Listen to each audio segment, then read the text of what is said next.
from public officers overseeing EMYOOGA program, except in Teregu district, where a group known as Yellow Brigade in Arua City duped associations in Greater Arua and collected 300 Ugandan shillings as an inducement to connect the association to easily get the EMYOOGA funds. However, there were several cases of mismanagement by the leadership of the constituency circles and parish associations. In our meetings, members reported some of the chairpersons and the treasury who declare less amounts to the groups. For example, it was alleged that the chairperson, Produce Dealers Circle in Koboko North, withdrew 25 million but declared 22 million, hiding 3 million. Taxi operators in the constituency seem not to have any activity in the area. The group withdrew 28 million out of the 30 million received in the account and gave it out to members to do business. It was observed that some of the chairpersons of the circle deal directly with individual members of parish associations, giving them loans directly from the circle, but not by the leadership of the parish groups.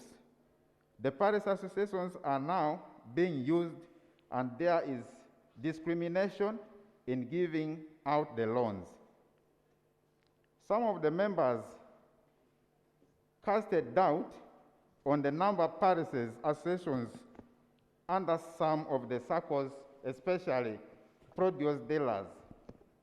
In Arua district, there were elements of theft among the group leaders. A case in point is the Performing Artists Association withdrew 29 million, and the General Secretary ran away with the money. He was intercepted at Olepi on his way to Kampala. The CDO and the RDC were informed, but members realizing that the gentleman was out of his home.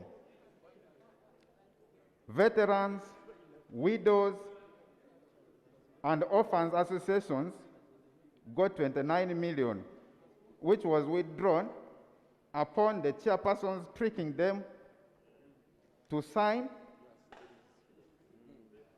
Honorable, can you summarize? Okay, Madam As I Speaker. guided observations. Key challenges, Madam Speaker. The key challenges that the people of West Nile got are these. There are no operational funds to effectively monitor and supervise the program by Office of District Commercial Officer, Resident District Commissioner, and other district officials. Sub-county level government structures are not involved in the processes of the selection, implementation, and monitoring. 3, the design of the EMYOOGA program was a top-down approach with the minimum involvement of the local leadership and stakeholders to provide context-specific input to the program.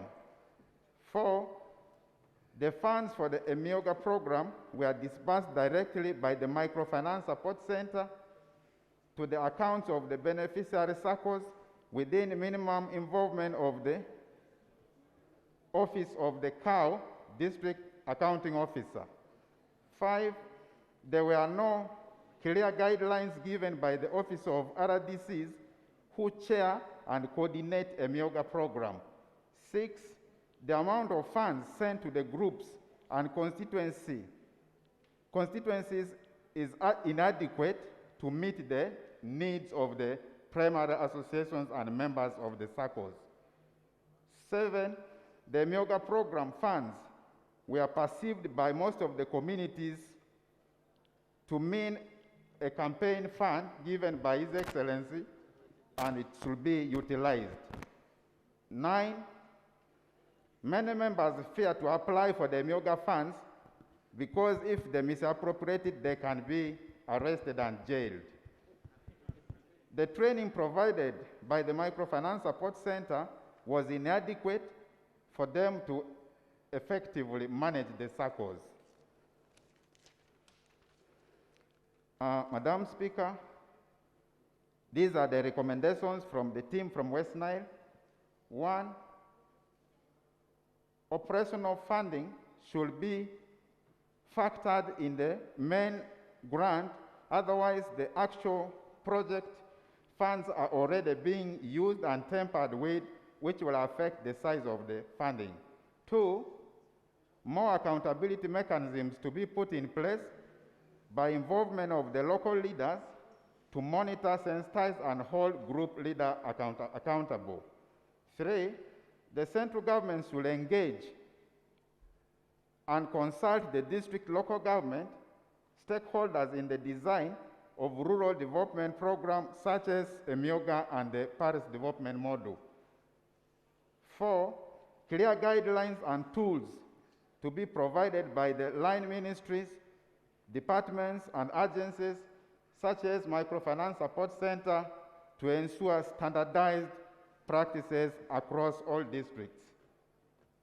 6, sufficient capacity building and training be provided for the executives and members of the SACCOs to ensure they are competent to manage the program. 8, sufficient funding be appropriated to meet the demands for low interest capital for SMEs.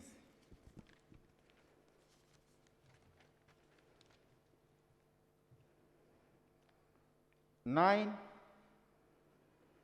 the loan recovery period to be the nature of the business for which the loan is taken. Increase community mobilization and education efforts to increase demand and uptake of the revolving fund. Facilitate community development and commercial officers to supervise, monitor, and report on the performance of the EMYOOGA program. Extension workers be recruited to provide technical support for the SACCOs and parish associations on enterprise selection and management. RDCs and commercial officers should address management and related challenges of SACCOs, which include selection of leadership from one sub-county, non-accountability of committees dealing directly with individuals, theft of funds withdrawn, verification of enterprises by some of the groups. Microfinance Support Center should provide more technical support to the district task force in order to enhance sustainability of the program. Decentralization of certification of the SACCOs and groups to be in the region for easy accessibility. In conclusion, Madam Speaker, EMYOOGA program is a well-conceived program with promising results. However, there is urgent need to streamline its implementation modalities in order to improve its chances of achieving its intended goal.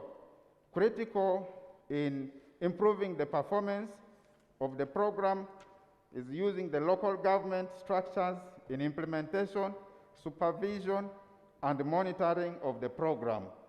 Strengthening of the management system of the SACCOs and parish associations, and strategic selection of enterprises for rural and urban settings. As members of the Parliament from the region, we are committed in ensuring that this program succeeds, and it's therefore our sincere hope that the above recommendations will be given the due consideration it deserves. Thank you very much, Madam Speaker, for the time. Thank you. Thank you. Members, as you make a presentation, if something has already been said in another report, I don't think you need to repeat. As I said, most of these observations and recommendations are cross-cutting. So we need to be as brief as possible. And remember, today is Thursday. As per Rule 41, the Prime Minister has asked for some 20 minutes. She's going to the field, so she could give her report, and then she leaves us debating the report. Prime Minister, she only has about 3 questions.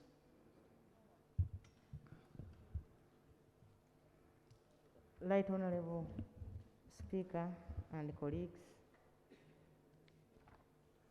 allow me to present a statement first for the business of the succeeding week.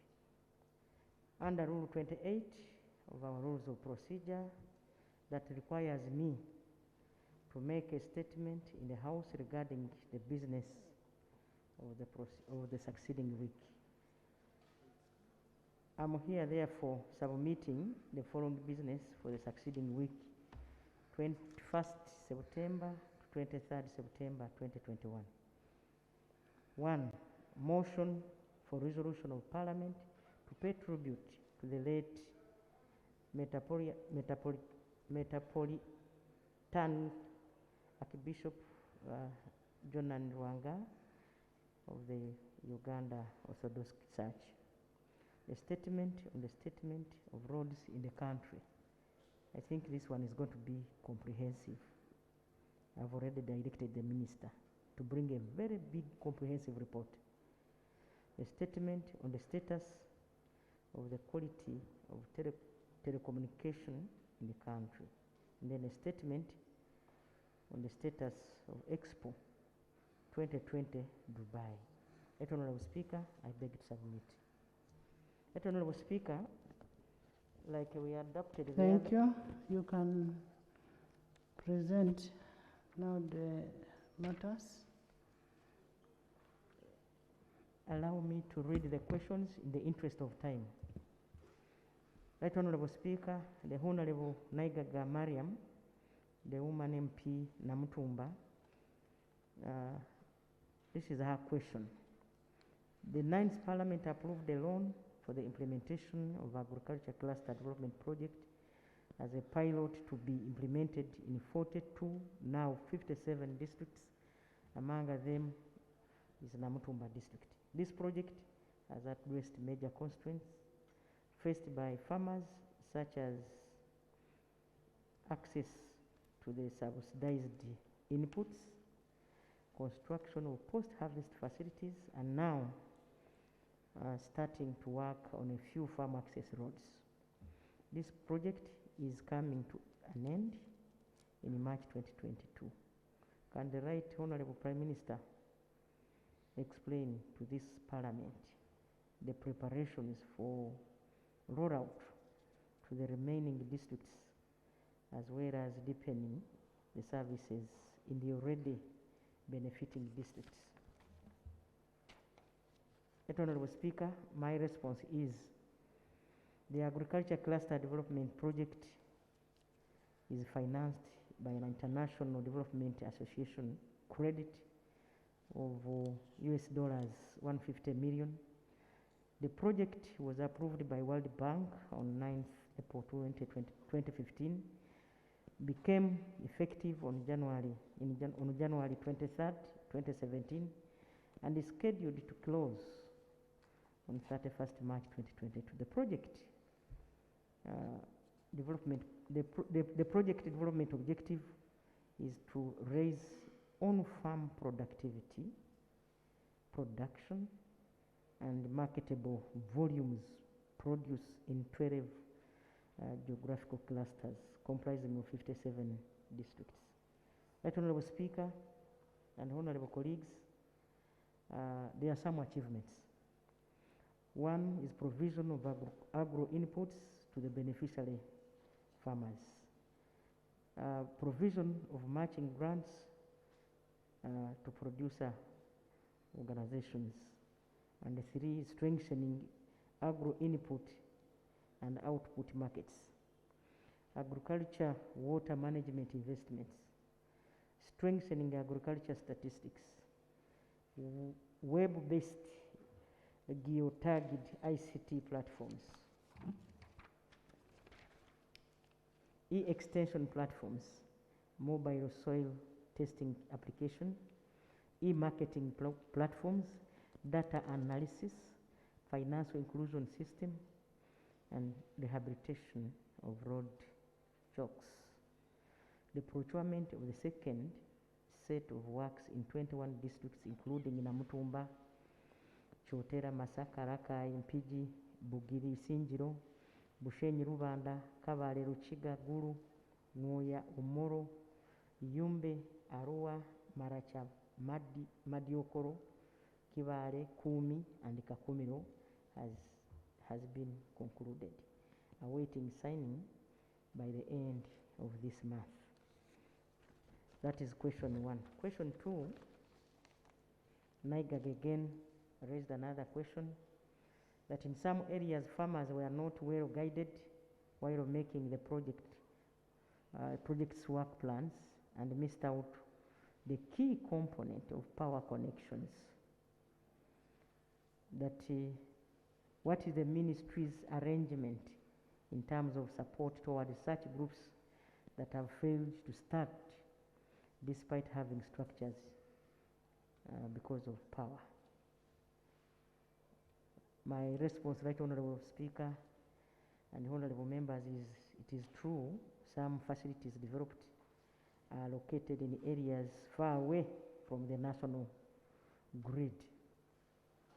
The high cost of extension of power in some sites without power connection has delayed the operationalization of the completed facilities. The Ministry of Agriculture, Animal Industries and Fisheries, and the Ministry of Energy and Mineral Resources are implementing a government program of rural electrification to ensure it is extended to farmer organizations to fully utilize the facilities.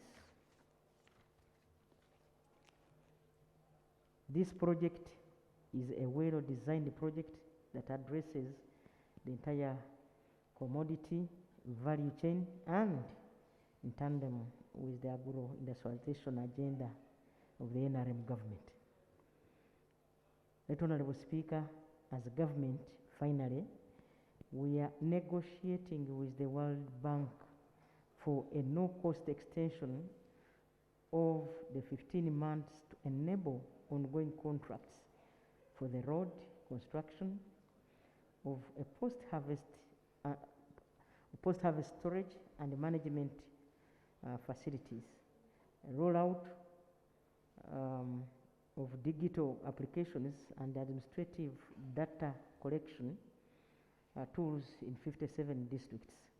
Yet, Honorable Speaker, additionally, we have also started consultations with World Bank and other stakeholders on the possible financing for a second phase of the project that will cover the entire country. And an implementation supervision mission by the World Bank is scheduled from 20th to 28th September 2021, in which, among other issues, project extension and consolidation of the second phase will be discussed.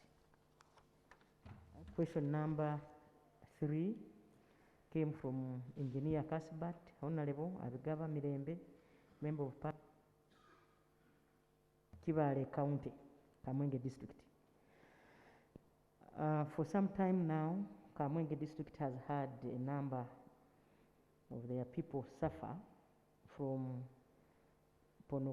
ponocardiosis, a non-infectious elephantiasis. Over the years, the disease has been seen to be done to rescue the communities affected. Majority of the affected communities are in Usiriba sub-county, and the Bogodi Town Council, but some cases have equally been reported in other neighboring sub-counties. That what is the Ministry of Health, what the Ministry of Health has ably done is to explain the disease and the possible causes on paper. He asked the questions below, that what is government, what will government be, when will government be seen to deliberately come to the rescue of the communities affected through primary health care, education, treatment, related efforts, and some other form of support to the affected families. Here's another question, that why has government delayed to dispatch a team of multidisciplinary experts, that is health, agriculture, and sociology, to Kamwenge district to get first-hand facts about the situation and take appropriate action? My response, that Honorable Speaker, is that the Ministry of Health is aware of this public health problem in Kamwenge district. The Ministry of Health has worked with Kamwenge district local government to put in place several interventions and mitigation measures that include: 1, assessment of the burden of the disease in Kibale County, in particular, Busiribi sub-county, Ntara, and Kamwenge sub-counties. 2, advocacy and sensitization.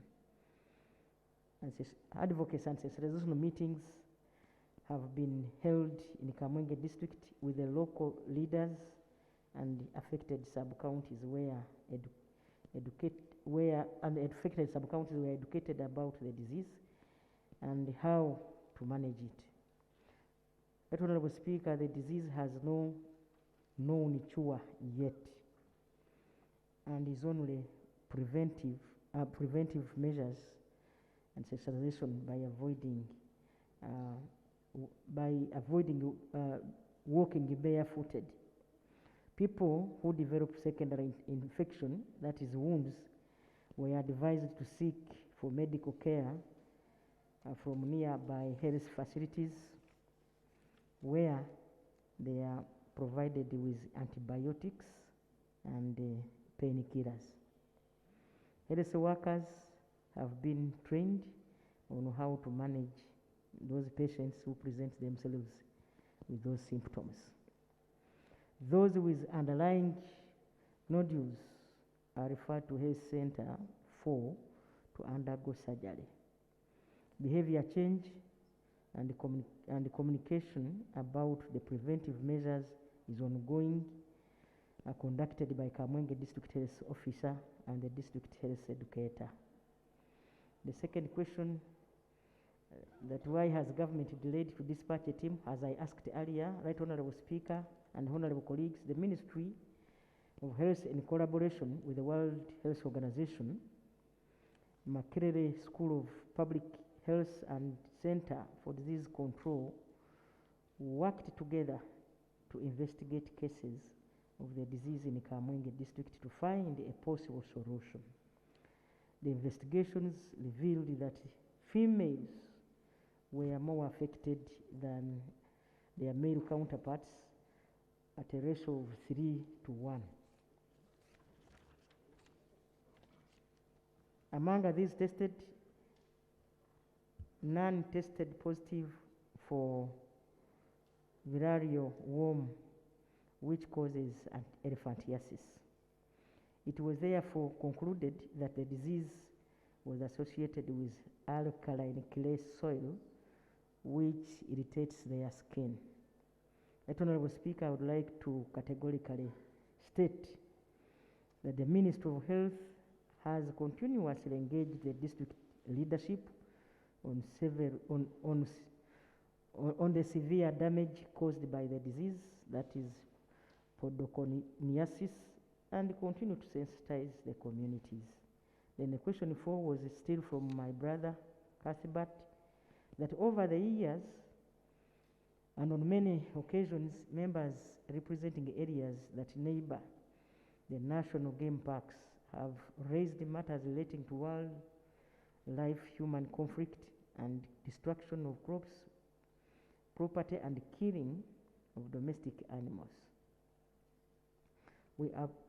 We appreciate the government for the effort to mitigate the conflicts through 1A,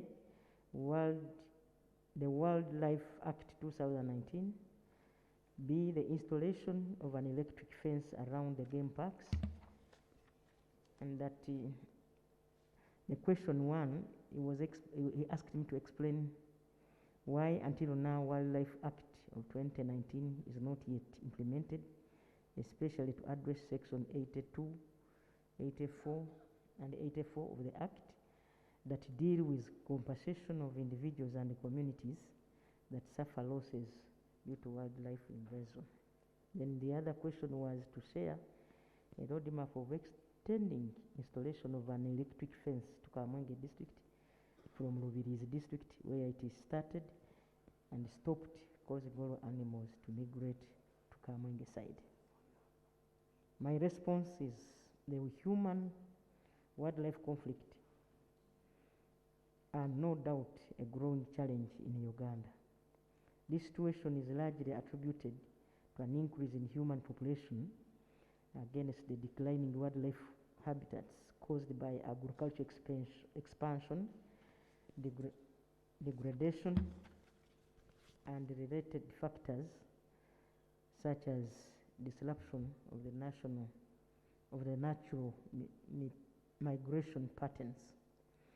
It is true section 82, 83, and 84 of the Wildlife Act 2019 make provisions for compensation arising from losses due to wildlife. Section 86 also provides for the minister to make regulations to operationalize some of the sections of the Act. I wish to report, honorable colleagues, that the Uganda Wildlife Compensation Regulation are now before the first Parliamentary Council for drafting. Once this is finalized, the regulations will be gazetted by the minister. However, it is important to note that whereas the Act provides for the Uganda Wildlife Authority to put 2% of the revenues collected from the services offered by the authority into the compensation scheme, these funds are not sufficient to address the numerous compensation claims from all over the country. Besides, like you already know, the COVID-19 pandemic that has greatly reduced the revenues collected by Uganda Wildlife Authority from tourism activities. With regard to electric fencing, government through Wildlife Authority has so far elected 23 kilometers of the fence that is wired and powered in the Maxon Falls National Park, while 42.8 kilometers has been wired and powered in the Queen Elizabeth National Park, making a total of 65.8 kilometers of electric fence to date. Now that we have seen that the electric fence is effective in preventing elephants from crossing the national parks to the communities, the ministry will prioritize the expansion of the electric fence in the next budget. The Uganda Wildlife Authority has assessed about 1,000 kilometers of the national park boundary where electric fence can be erected. However, the electric fence is not the only intervention to address human-wildlife conflict. For example, the electric fence cannot be erected on the water bodies or in swamps and hills. Other areas require other interventions which are already ongoing, including fences, trenches, covering about 500 kilometers in total, beehives, over 15 have already established in areas bordering national parks. 19 kilometers of stone wall in Mugahinga Gorilla National Park and growing of commercial crops that are not palatable to wildlife but of high commercial value, such as tea, tobacco, and red chili. To address human rights conflict, once again, Right Honorable Speaker, the Ministry of Tourism, Wildlife and Integrity and the affiliated agencies will continue with engagements, partnering with stakeholders that can bring in capacity and resources to support mitigation measures and cooperation with the local communities and political leaders in ensuring that damages caused by wildlife are reduced and the people's livelihood enhanced to attain sustainable socio-economic transformation of our communities while securing Uganda's long-term conservation goals. The last question came from the Honorable Kirabo Agnes, Member of Parliament representing youth in Central Region. That on August 20th, 2021, the Executive Director of National Bureau of NGOs in a press conference declared 54 NGOs suspended with immediate effect on grounds of non-compliance with the NGO Act 2016. That some failed to file annual returns and others were operating without valid permits. It is surprising that some of these organizations, such as Youth Equality Center, complied with all the requirements as called for by the NGO Act 2016.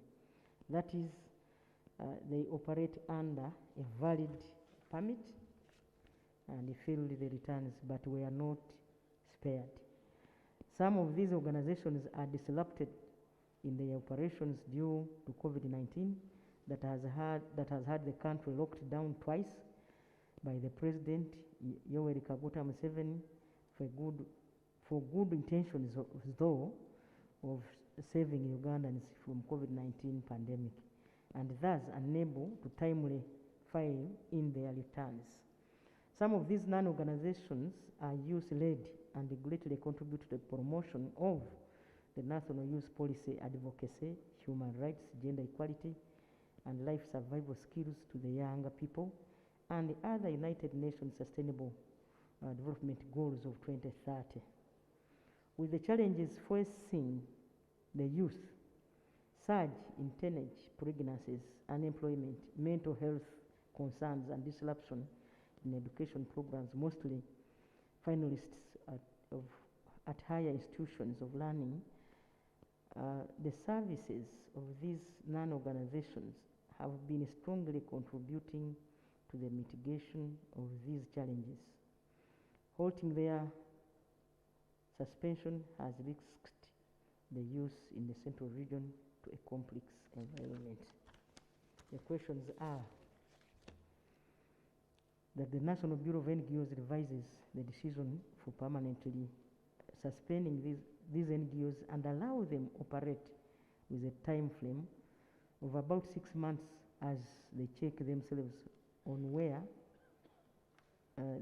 they are wrong. Government considers supporting some of these NGOs that have been strongly affected by COVID-19, that they are able to continue rendering their services to the youth.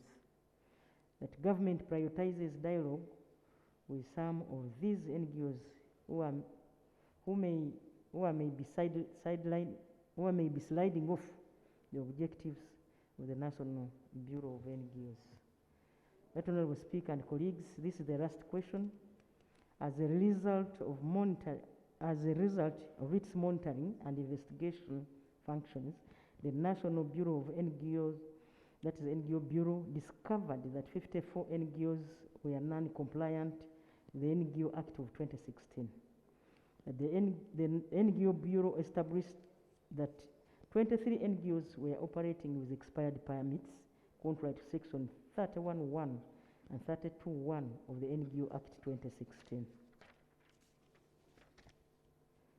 15 NGOs failed to file annual returns and the audited books of accounts to the NGO Bureau, contrary to Section 39(2) and 3 of the NGO Act 2016. That the 16 NGOs were operating without registering with the NGO Bureau, contrary to Section 29(1), 31(1), and 31(2). The affected NGOs that intend to resolve the non-compliance issues have an opportunity to be heard by further engaging the NGO Bureau in ending them resolve their compliance issues. This engagement between the affected NGOs and NGO Bureau is currently ongoing, and as of 15 September 2021, 19 of the affected NGOs had written to the NGO Bureau for engagement on these issues. 6 of the NGOs are already engaging with the NGO Bureau, some including the youth-led NGO like Youth Line Forum and Youth Equity Center. Honorable Speaker, the government appreciates the complementary role NGOs play in the development of the country and holding government accountable, including the youth-led NGOs.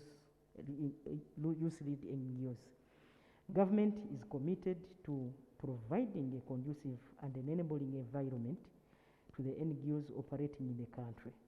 However, to promote public confidence and have a vibrant NGO sector, NGOs must operate in a streamlined manner by maintaining high standards of governance, transparency, and accountability. NGOs must not operate outside the law and should comply with the legal obligations. Right Honorable Speaker, I beg to submit. Thank you, Prime Minister. Honorable Naigaga.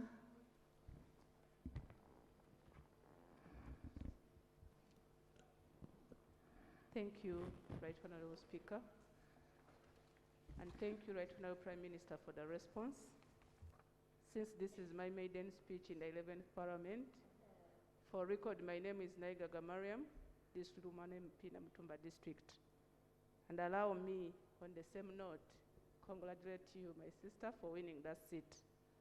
Right Honorable Prime Minister, I want to appreciate your response to my question regarding the agriculture cluster program. And I want to appreciate, on the same note, that you've clearly highlighted the achievement of this government program.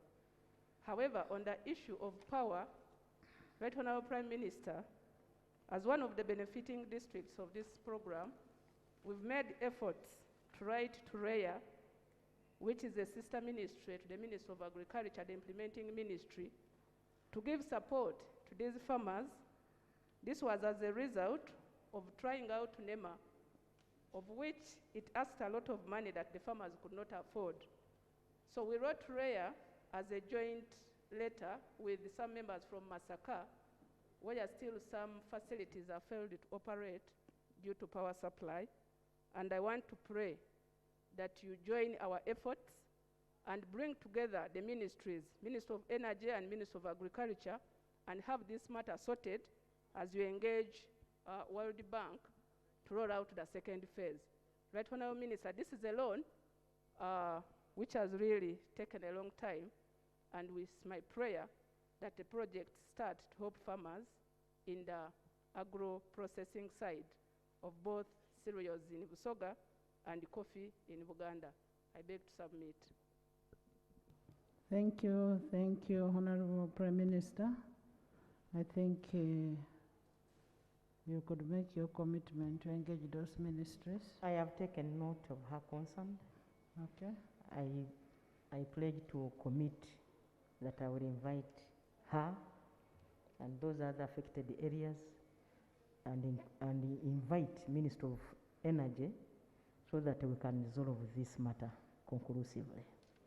Thank you. Can we have a response from the Leader of Opposition?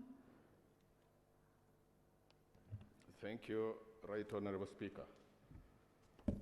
Right Honorable Prime Minister, this agriculture cluster program is a crucial one, especially given the administration's dream for socio-economic transformation of the country.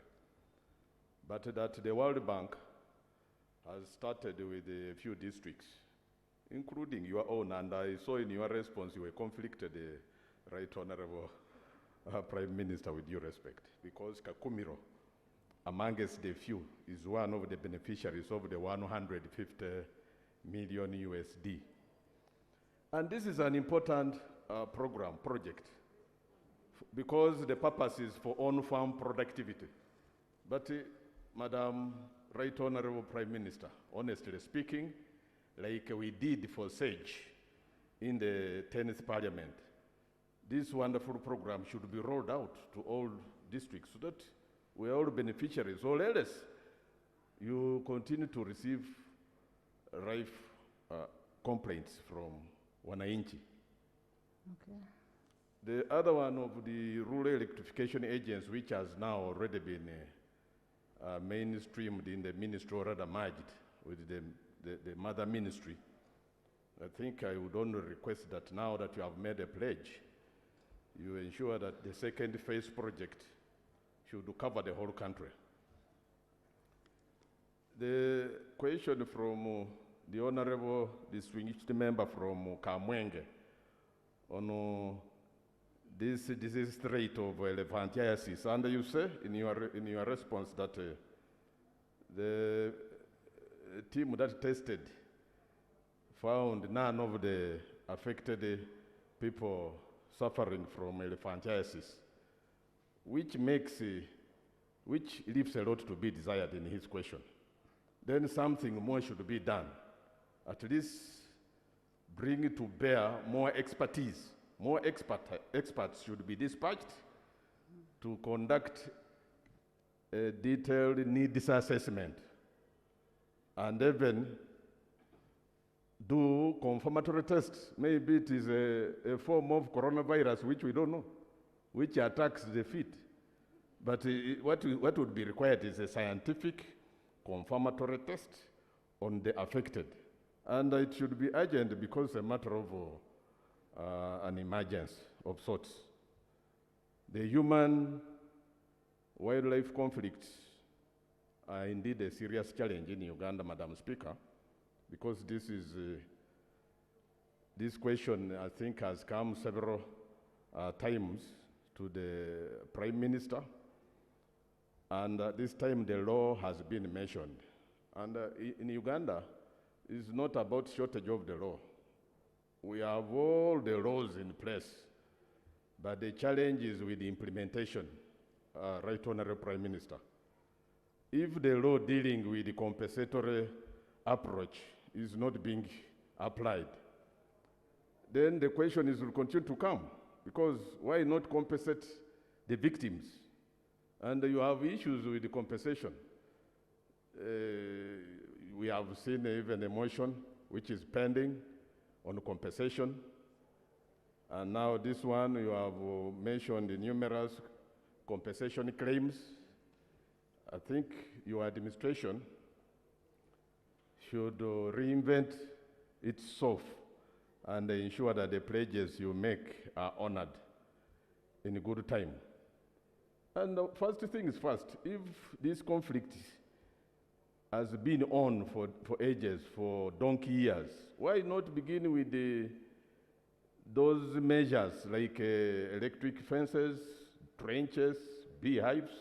Are they not affordable? Before you may even tackle the one of compensation. I think there is something lacking. Oh, please.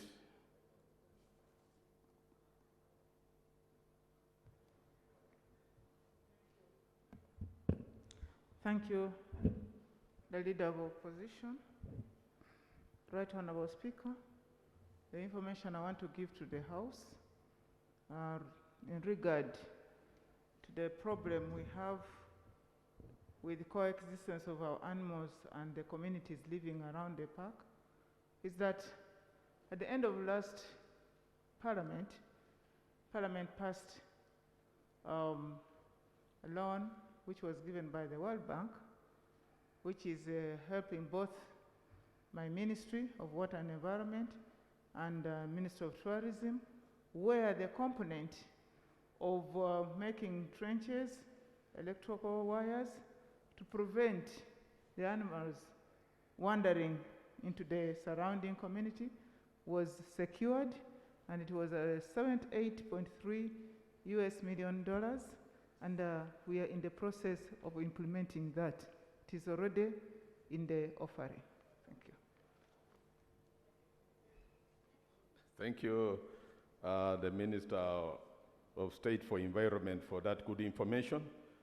Now that you have secured these gadgets, please ensure that they are put in place to avoid further conflicts. The last reply I make to the response of the Right Honourable Prime Minister is that on the 54 NGOs that have been suspended by her administration.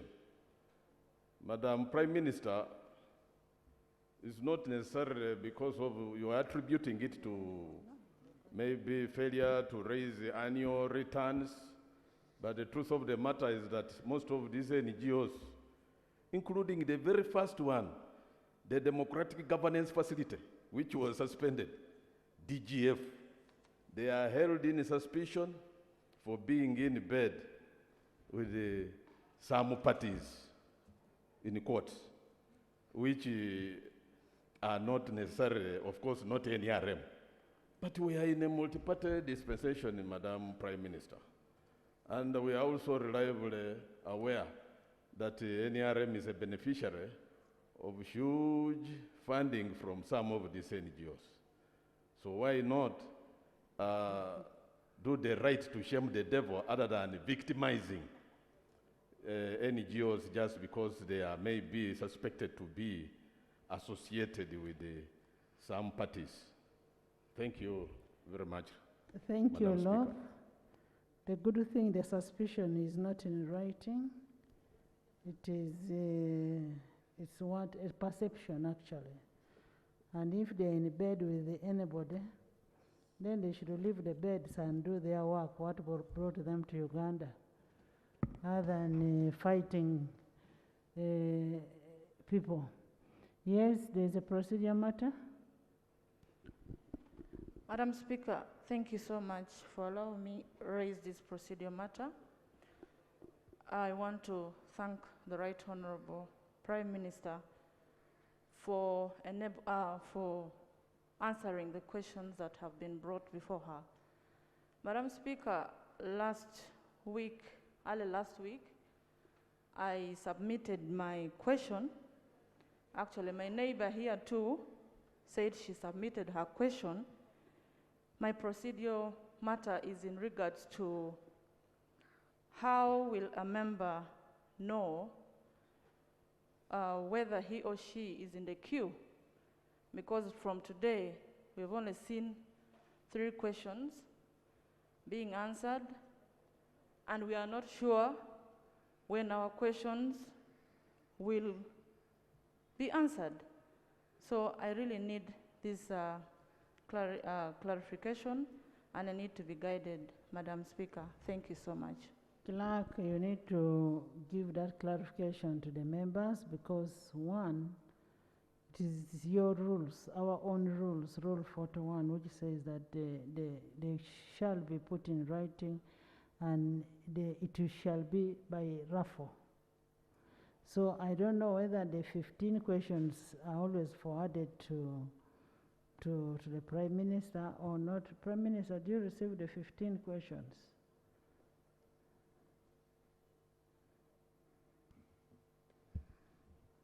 Right Honourable Speaker, the law is very clear. The clerk sends me questions, and it is those questions that I answer. Thank you so much. So, clerk, we need to know where the other questions are, and they should be sent for answering. And Madam Prime Minister, Right Honorable, we have 146 districts? 146? And there are only 57. I heard my brother complaining. I think next time these people should move to all the districts. I would be happy to hear that Omoro is there, Bukede is there, Napaka is there, Tororo is there. So we actually urge you, if it is a matter of money, we all want to come back to this house. And we can only come back to this house once we are included in this kind of activities in our districts. And inclusion is very, very important. I want to thank you for your response. Abigaba has something to say. And this issue of the sickness, maybe the scientist. Mariam, your question has been answered. Can you leave our Prime Minister? This business of the sickness in that area, now that you found out it's not elephantiasis, then the scientists need to do more to find out what could be the problem in the area. Yes, Honorable. Thank you, Right Honorable Speaker. Right Honorable Speaker, I want to appreciate the Right Honorable Prime Minister for attempting to answer my questions. I had asked 2 questions, but her response in the first question, I was not really satisfied. The question to do with the podoconiosis in Kamwenge. This is a very serious matter, Right Honorable Speaker. I was in the 10th Parliament, and I am sure I represented my people very well. They even returned me unopposed. Now, Right Honorable Speaker, in those 5 years, we raised this matter several times on the floor of this Parliament, and in those 5 years, I never heard anybody from the Ministry of Health in Kamwenge district, and the only information I have about this disease, actually I get it from academic journals on the internet. So I want really to call upon the Right Honorable Prime Minister to consider the people of Kamwenge. We have suffered, I don't know whether you have the statistics about the people who are affected by this disease. Clearly, in your own submission, you rule out elephantiasis, so we don't know what kind of disease this one is. And Right Honorable Prime Minister, I have seen you visit a number of Procedure areas. matter. Procedure. Madam Speaker, I am surprised that the honorable member is talking about something raised several times on a disease which is unique, that the government has failed to address it and to handle it. There are ways where we address these issues by writing to the World Health Organization to look into these issues. I want to find out why the Prime Minister cannot refer this issue to the World Health Organization. Because this is a procedure where the government cannot handle this issue. You write to the World Health Organization to see into this uniqueness of the disease. Thank you. I had already made a ruling that since they fail to understand what it is, they should refer. And I think that was a ruling that I had already made. And going to World Health Organization may be too fast. We have scientists who are even better. So maybe we need our scientists to find out what the problem could be. We could be sitting on a more dangerous problem. So kindly make a follow-up with the Prime Minister's office and the Minister of Health. Thank you very much, Right Honorable Speaker. Right Honorable Prime Minister, I will be delighted when you give me an appointment, I come and we discuss this issue. Probably... You don't need an appointment in a political office. Those are your offices. Thank you, Right Honorable Speaker. Colleagues, those of you who have really got time to come to my office, you have never waited. I make sure that members of Parliament are given priority to reach my office. Honorable Cuthbert, I request that you come to my office, then we engage with the scientists. But so far, the information I got is what I have given you. And I pledge that we can move together and we can move faster. Thank you so much.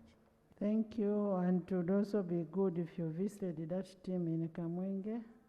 They would feel nice if you reached there, that you cared for them. Right, Honorable Speaker. This weekend I'm going to go to Chegegwa. I think I can also now add Kamwenge so that we interact with the communities. But then it will depend on how fast I can get these scientists so that it's not really good for me to go. I'm not a scientist. I'm not a scientist. So I will mobilize these scientists this weekend. If I get them in time, then I will come to Kamwenge. If I don't, you know, they are not readily available also. Thank you so much. Thank you, Prime Minister. Right, Honorable Speaker. Yes. Right, Honorable Speaker. On Tuesday, we brought an emergency to be treated here in Parliament. And we are going to discuss that emergency after the report of EMYOOGA. I am aware of it. You talked to me. I'm surprised you've gotten the microphone. Most obliged. We are going to the next. Yes. Honorable Enos, come back. We are discussing your report. Thank you, Right Honorable Speaker. We've received very comprehensive and good reports on EMYOOGA from the regional representatives, and I think we've gotten very important information. Right Honorable Speaker, would it be procedure right if the reports we've received already, substantive represented on the floor, could be considered, but we also, those colleagues who have not yet presented their reports, they lay them on table, we receive them as a house, since we've gotten a clear picture of really what has happened, then we start the debate, because I've seen we are repeating the same issues over time. We receive all reports at once, you know, and then we receive responses from opposition and government, and then we debate, Right Honorable. Would it be procedure right? Before I rule on that, can I hear from opposition? I want to be at par with the government chief whip, but with the reservation on express understanding that opposition is not going to respond. It is government that will respond.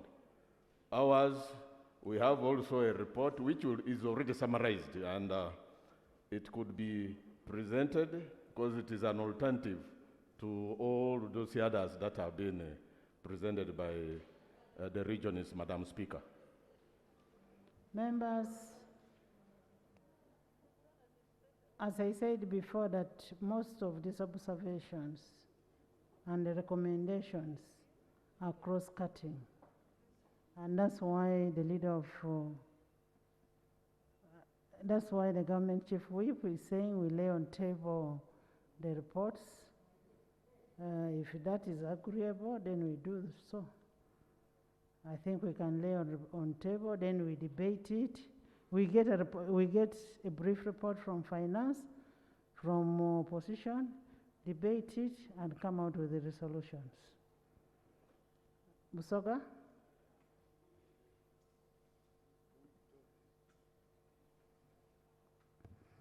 Right Honorable Speaker, thank you for your indulgence. I beg to lay the report on the performance of Presidential Initiative on Wealth and Job Creation EMYOOGA project in Busoga sub-region. I beg to lay.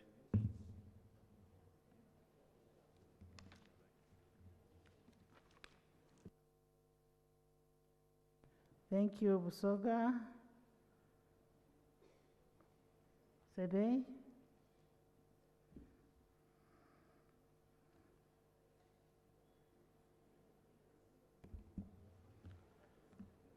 Yes, thank you so much, Right Honorable Speaker. I also want to lay the report from Sabay Sub-Region. Having listened to my colleagues, and it seems we have the same issues.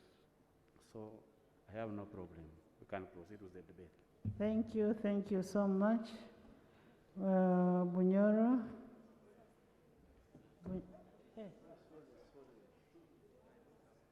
Bunyoro.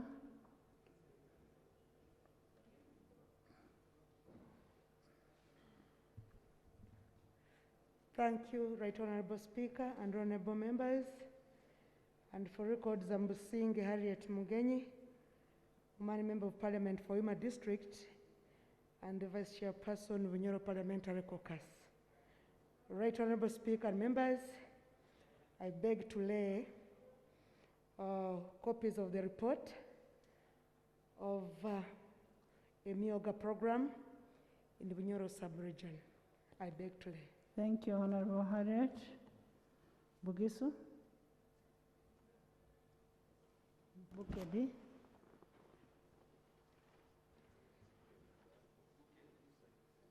Bugisu, okay, Bukedi start, then Bugisu.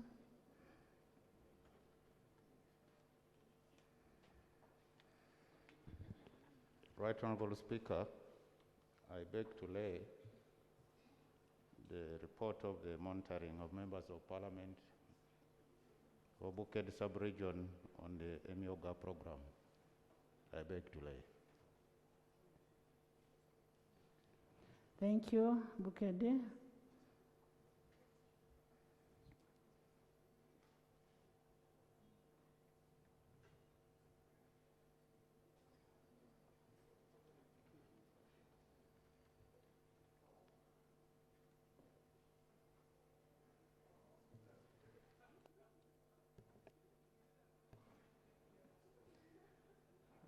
Right Honorable Speaker, for the record, my name is Wanda Richard, Member of Parliament for Wungoho Central.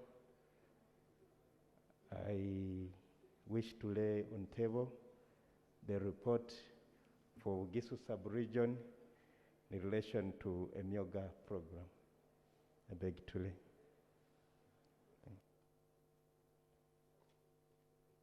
Thank you so much. Bugisu. Ankole.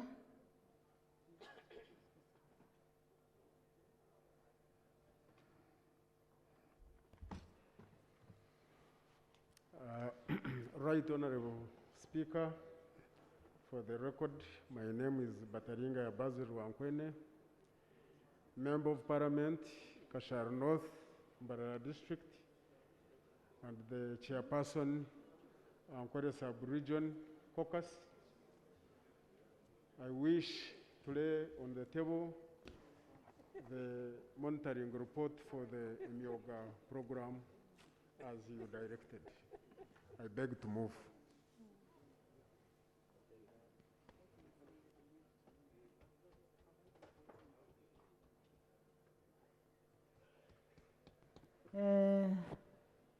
Which other region is left?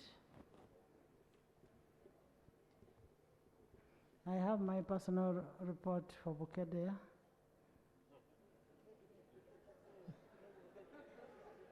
Please lay it. Right Honorable Speaker, I beg to lay a report on the implementation and performance of the EMYOOGA program in the Bukedia district, compiled by the office of the Deputy Speaker. I beg to lay. Thank you so much, Honorable Procedure. Yes, Dr. Batua. Yeah, thank you very much, Right Honorable Speaker. We were asked to lay these reports following sub-regions in regard to EMYOOGA, but Right Honorable Speaker, cities are peculiar. You know, the cost of doing business or trading in cities is very different from some of these regions. And we thought or we thought that we could seek your leave such that as cities, especially the new cities, we also submit a report in regard to EMYOOGA due to the peculiarities attached to us. So are we proceeding well? The procedure matter is, are we proceeding well when we do not give special preference to the cities, given that these have just been brought on board and they are starting to be operational this financial year? Do you have a report from your city? Right, Honorable Speaker, we request you for just next week, in the next No, sitting, no, to no, submit no, it. no, no, no. However, You I have one, right, Honorable Speaker, I have one. For Ginger City. Lay it if you have. You see, we sent everybody to the constituencies, and that should be within Busoga. Is Ginger outside Busoga? Information, Madam Chair. Procedure. Chair, procedure. Yes. Chair, are we proceeding well when we set standards? Yeah. And say people report in regions. And those are our chosen methods. For any one member not to submit a report in a region and then come here and say he requires special discretion. Are we proceeding well when we allow a member to behave in such a manner? Right, Honorable Speaker? You see, why I made a personal report for Bukedea. In the last presentation, when the President was making a State of Nation address, Bukedea was a reference. And the Minister was sent to Bukedea specifically. And that is why we are making a special report, because it was a reference.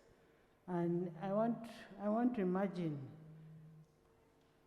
that Ginger City is part of Busoga region, and there is nothing special from your city that is different from Gulu city, that is different from any other city, like the ones in Uganda.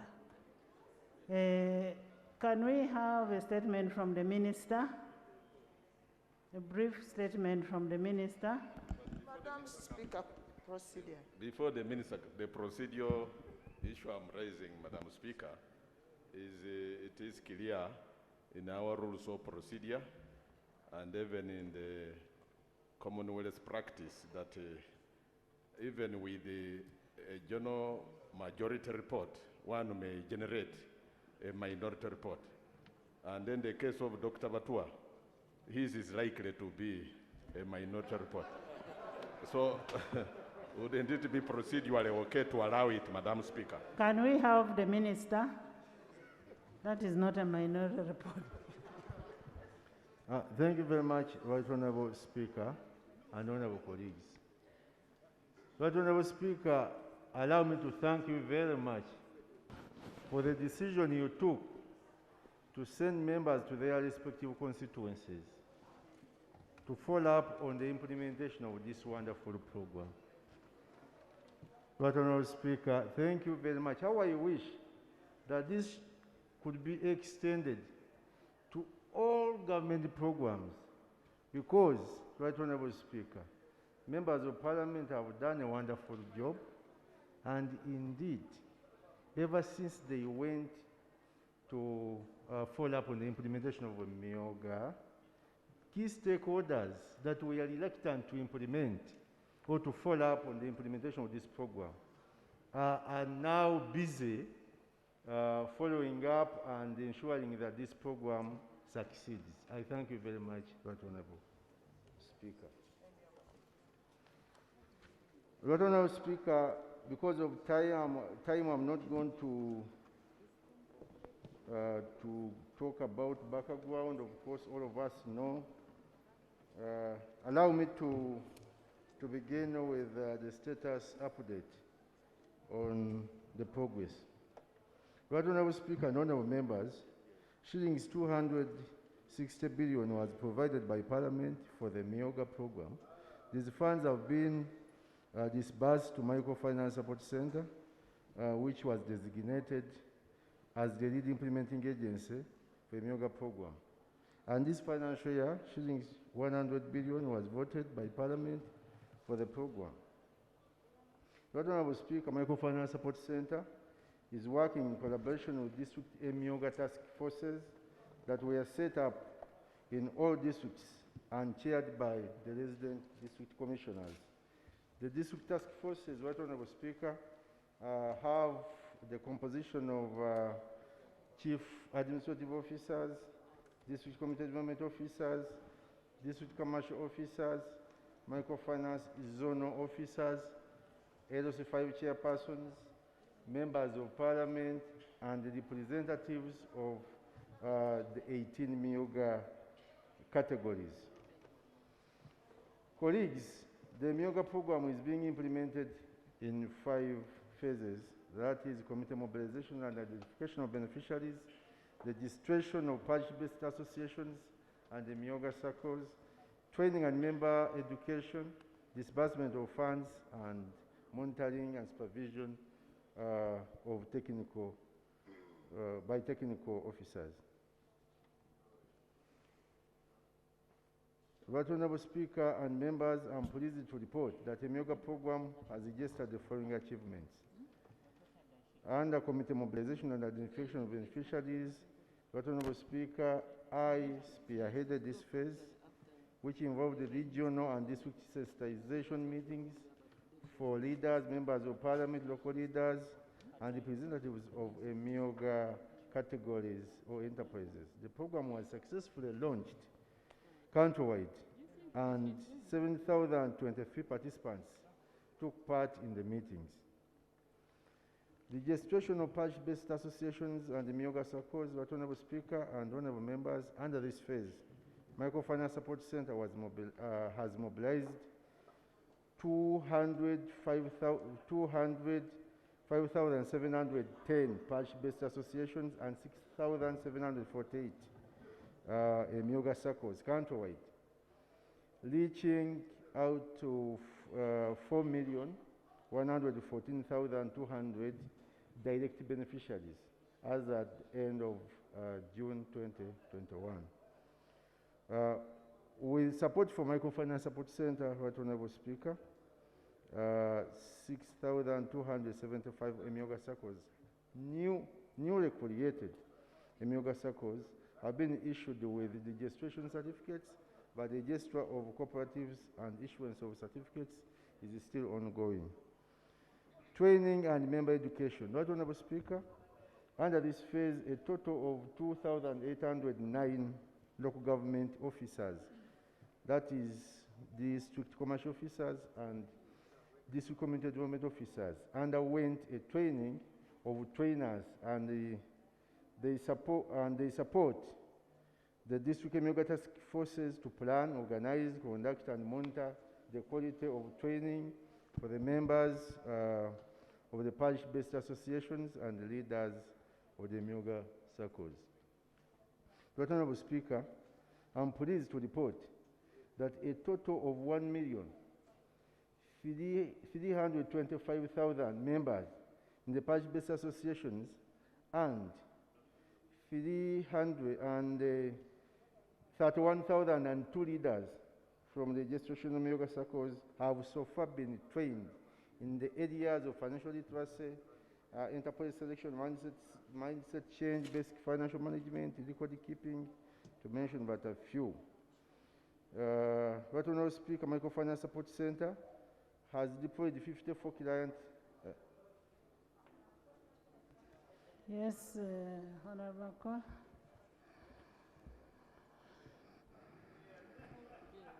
Madam Speaker, when we made our report from the different regions, my thinking was that the minister will respond to the reports and the issues that we raised in the different regions. But unfortunately, I am realizing that the minister is also giving his own report. Now, I'm wondering how we are going to proceed in this situation. I'm beginning to think backwards how you send members to monitor the issue of COVID, how you divided people to the several regions, and they came and there was a central committee that received the report from the different regions, and then later the minister looked into that and came back to report. Yes. Why don't we use that same model? Instead of us reporting from a different region, some people even laid out the report here, which the minister never even read it. And then he's also giving it separate report. I think we are not, if you don't mind, we give time for the minister to read through all we have given from the different regions, then he can come to respond to the issues that we raised. Thank you. Honorable members, the minister is giving us his report. We'll get from opposition. For your information, I've looked at all these reports, and we are going to give orders to the minister based on what we have seen in all these reports after the debate. Because even if you gave to a committee, they will still come back with the same resolutions. There is nothing that is going to change. The truth is what you found on ground is what is there. The best we can do is now to advise what should be done to avoid, say, to wait for an audit report after a number of years. What we need to do is to arrest the situation now, other than doing a post-mortem.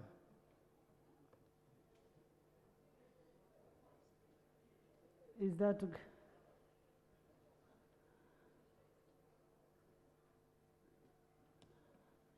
Thank you very much, Right Honourable Speaker. On the community mobilization, that one I have talked about it. Right Honourable Speaker and Honourable colleagues, about the disbursement of funds, Right Honourable Speaker, Microfinance Support Center entered into memorandum of understanding with various banks to open up accounts for EMYOOGA circles and ensure the members benefit from affordable transaction costs and favorable terms and account features. Right Honourable Speaker and Honourable colleagues, as at end of July 2021, Microfinance Support Center had disbursed 213 billion 64 million shillings directly. Members, maybe to allay your fears, I compiled all the recommendations for all the regions to one document that I will read it to you on our recommendations, what should be done. In addition to the generic recommendations that were made. Thank you very much, Right Honourable. Right Honourable Speaker, I thank you very much for that guidance. Concerning disbursement of funds, I was saying that Microfinance Support Center has so far disbursed 213 Honourable Minister, we know what microfinance has disbursed. So far? Actually, if I was you, you'd want to hear from members what is happening. Most obeyed, Right Honourable Speaker. Right Honourable Speaker. There is a very good report from... About the response of emerging issues. Yes. Yes. About the response of emerging issues, Right Honourable Speaker. Planning the criteria of determining Microfinance Support Center as a sole responsibility center for disbursement of funds. The answer is, Right Honourable Speaker, that Microfinance Support Center is a government company incorporated in 2001 with the mandate to deliver affordable wholesale credit. Honourable Minister, I expect you to respond to issues that have been raised, that the guidelines are not clear. Now, what is the way forward on your side? People have not been trained on these monies. What is the way forward? Actually, when I saw you appreciating the findings, I thought you were just going to concede and say, this is what we are going to do.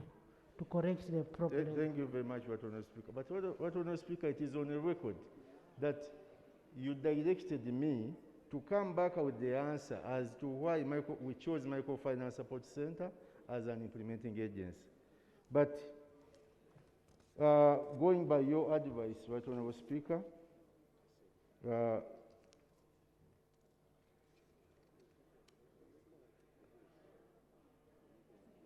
about the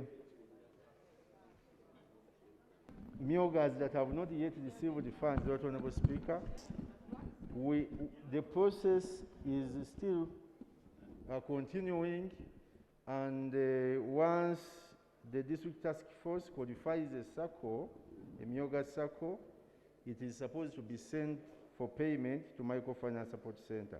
So Microfinance Support Center does not have the mandate and the capacity to pay a EMYOOGA circle unless it has been forwarded and recommended by the district EMYOOGA task force. About political and other challenges, yes, I concede. I concede. Procedure, I have seen a procedure matter.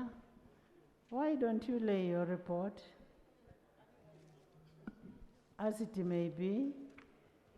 First of all, Right Honourable Speaker. First of all, Honourable Minister, you need to appreciate one thing. You don't manage in a micro way. How does Microfinance Support Center start disbursing money from here to a village down there when they don't know whether those people exist? You heard what Honourable Enos said, that they only get a certificate. Why wouldn't you take these monies to be managed by the cows, and the cows would monitor the operation of this money? Why would you have the money in the center of the microfinance center? You approve the money to be given out, and you're not giving out this money. Where is it going? Do you want us to imagine you're putting it on a fixed depot somewhere?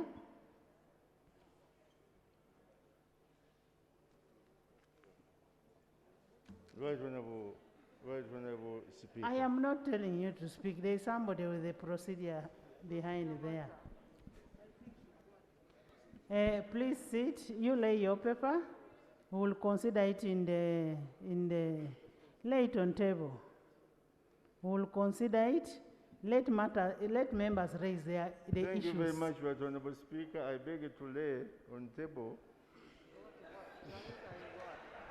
the responses to the matters raised by on the implementation of presidential initiative by members of Parliament and the progress, together with the annex.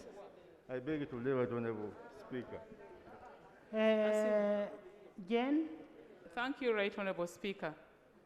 Right Honourable Speaker, I want to thank the regional presenters that presented the report, the findings of our oversight visit to our different constituencies. Right Honourable Speaker, I listened very keenly to what Honourable Amos was presenting, and there are pertinent issues that cut across this country that I thought the Minister of State for Microfinance would really take interest into. One of such issues was lack of adequate training. The other was disbursement of funds beyond the amounts that some circles should have got.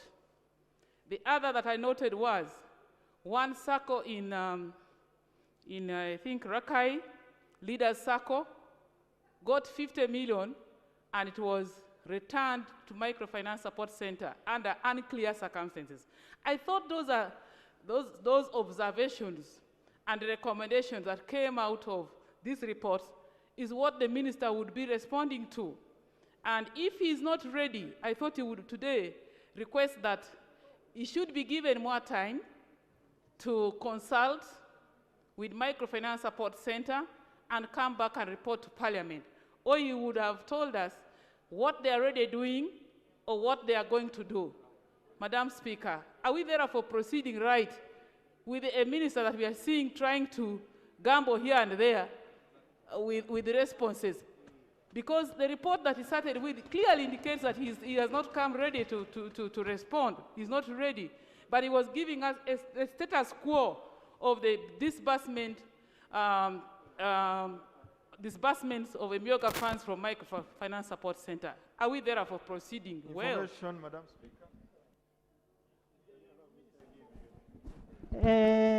Members, Honorable Minister, I wish I was you. I would be very, very attentive to what members are raising, because this helps your ministry and it helps you. The truth be told, EMYOOGA has not helped our people. Whereas the intention was very good. The intention was very good, but the mismanagement of this fund, the micromanagement of Microfinance Support Center, actually the Microfinance Support Center and you are the same and the other. Because there is no way you can manage money from Kampala and that money is supposed to go to Gulu. And you're not even using an EFT to go for that money to be transferred to those accounts. Members, this matter is open to debate. However, before we conclude, how do we end this matter? I am getting 5 people to look at the resolutions that we came up with after looking at all the reports. They look at those 5 resolutions.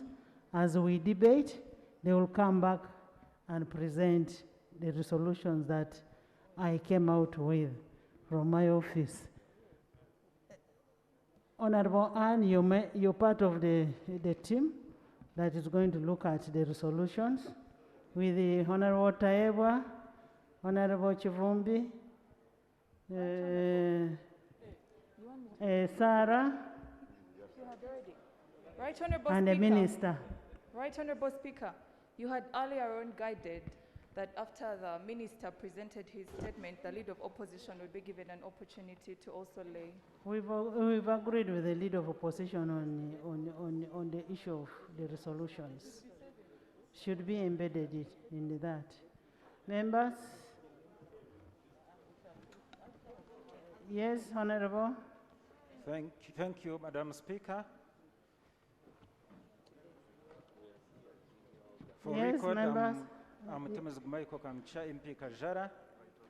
I want to thank all the whips from different regions and all members of Parliament for the job well done. Madam Speaker, almost each and every report brings out a problem of failure by the government to train the beneficiaries of these funds. Madam Speaker, when you give seeds to any farmer, when that farmer has not prepared a garden, it means the most adjacent alternative is to eat the seeds. So, when people eat this money, when they misuse the money, it is because they were not prepared to receive the money. And this is not the first time people are receiving money when they are not prepared. From that, I conclude that government needs to first train the people who are going to receive the money. When we are talking about the parish model, each and every person was lobbying. The people who were preparing for the project were lobbying that we should give out the money. Yet we had not seen how this fund, EMYOOGA fund, had been used. Secondly, by the name of the EMYOOGA, it means skills. And when you are giving out money for skills, you expect people to have skills. But the people did not have skills. That's why you find that some people who are carpenters were now in the associations or circles of fishermen. In my county, there was a man who didn't know even how to catch mudfish. but he was a member of the fisheries circle. And it has happened everywhere. Now, lastly, Madam Speaker, as I prepare to give my proposal, there is a problem in this country. We go out to make sure that people benefit. But where did we get this money from? It is their taxes and borrowed money. And at the same time, we expect those people to use the money when their hospitals and health centers are not operating normally. We also expect those people to use that money. Abe? What does that one mean? It is unusual, Madam Speaker. Thank you. Thank you very much, Right Honorable Speaker. Right Honorable Speaker, I want to agree with you that the essence of EMYOOGA was a very good thing. However, Right Honorable Speaker, I think it is time that we need to interest ourselves in the planning for every project before we rush into the implementation, Right Honorable Speaker. And this should be a leave to implementation of the upcoming parish model. We are confusing our people on ground. What happened with the EMYOOGA that we found on ground was rushing to send money. In fact, we found that money were even sent into the accounts before some of the names of the groups were verified and certified. A case in point, actually sub-region, a coordination point was put in Lira. Certificates spent there almost 9 months. And up to date, some of the group members are still confused. They don't know what the EMYOOGA is for. Besides the confusion of the name EMYOOGA that is difficult to pronounce by our people, but also there's confusion on what was the money used for. These are my prayers, Right Honorable Speaker, that the months which were given, that we should start repayment in 4 months, we pray that the minister sends a new guidelines and gives some time for people around at least from 8 months to begin doing the payment, because people do not understand why they got the money. That is my first prayer, Right Honorable Speaker. My second prayer is the minister needs to send a clear guideline once and for all, so that our people on ground can follow. I was being sympathetic with the district leaders. They will tell you, today we have been told this, the other day we have been told this. So I really pray that these two issues are handled and we give a grace period for people who picked money to start payment in 8 months, not 4 months the way it was allocated. I thank you. Actually, the guidelines that we should have an enabling law to help this EMYOOGA project and the subsequent projects, subsequent funds that are being given. And when they are giving out this money, not everything is about money. When you look at a border group, maybe they would prefer having motorcycles than cash. So you need to do what Enos had said, the bottom-top approach, to understand what the people require. Enos? Thank you, Madam Speaker. I wanted to seek your guidance on this. Don't you think it is procedurally right, considering that every one of us contributed to the reports that we've just laid on the table, don't you think it's procedurally right to give the Honourable Minister time to go, and the team you've just selected, they go look at all the recommendations, the conclusions, they give us a comprehensive response to what we've all raised, instead of debating. Because when you look at what my honourable colleague has just raised, it's already in the report. We mentioned the time of 4 months not being enough for the beneficiaries. You will find that most of us are going to raise the same questions. And You see, Enos, yes, Madam Speaker. you've made a report. Yes, You've spoken. Yes. There are people who have not mentioned what they think should have been done. So as the other report is being reconciled, because the other report brings all the recommendations, Madam as it is being reconciled, allow members to air out what they think. Catherine? Thank you. You will all talk. This side first sit. Madam Speaker, you never gave me a chance to finish. Right Honorable Speaker, I thank you for the opportunity. Madam Speaker, I want to appreciate the reports from the different regions that were presented in the House. Madam Speaker, I want to comment on the arrival time of this project. I think also caused this project a number of discomforts and also made the project to be received with some perception in the community. You are aware, Right Honorable Speaker, that a EMYOOGA program came to be known in most of the parts of the country during a very high political period of time when we were all very busy with politics and things were really at its height. And Right Honorable Speaker, to me this also contributed to some perception that got built by the voters on this program. Madam Speaker, on the issue of training gaps, that was noted from all the reports from the different regions. Right Honorable Speaker, most of the trainings being conducted is by the Microfinance Support Center. But you are aware a number of programs in the country in the past has been also tackling SACCOs. And we are all aware of the high levels of debts of SACCOs in the past. I want to recommend that the minister in charge of cooperatives also takes time to reinforce Microfinance Support Center in building the capacities of these SACCOs to know their work. Because we are all aware that the SACCOs are established at constituency levels, meanwhile associations are at parish level. So there is need to reinforce the SACCOs at the constituencies.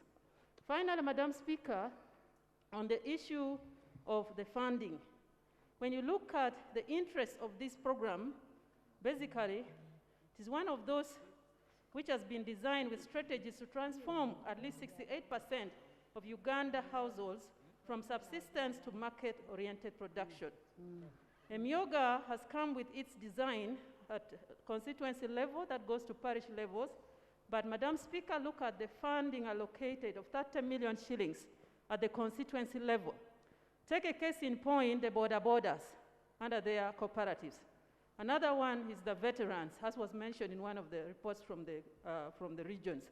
Madam Speaker, when you look at 30 million shillings, when it translates down to the community, to the final person in that cooperative or in that association, I don't think that can really contribute meaningfully to transforming lives at that level. Madam Speaker, after analysis of our report in this House, maybe to the final stage, when all these mix-ups have been cleared by the ministry concerned, I would recommend that there is need for us as Parliament to add more money to this program for it to be successful and cause transformation that is much needed. I thank you, Madam Speaker.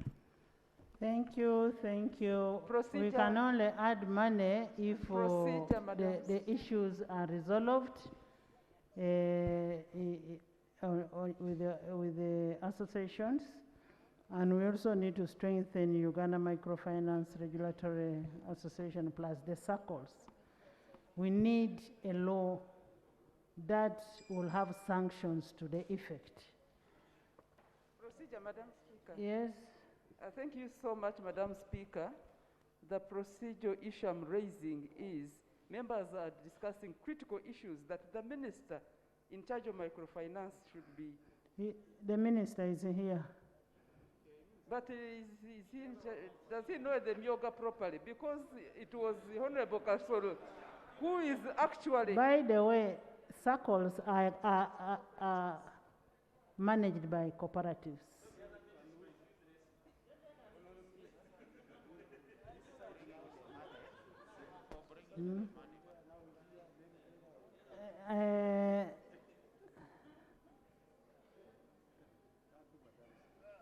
I'll come there. Thank you, Madam Speaker. Madam Speaker, for record purposes, I'm Itungo Nathan. I represent the people of Kashara South in Imbara district. Members, 2 minutes. Madam Speaker, the big problem of this EMYOOGA was about the guidelines. I was lucky when I was going, somebody told me there was a guideline that the commercial officers had. But there was also another guideline which was issued by the microfinance. And what people used was what they got from microfinance. That, for example, there was a conflict on whether they should charge interest rate of 8% or 12%. The original guideline was talking about 8%.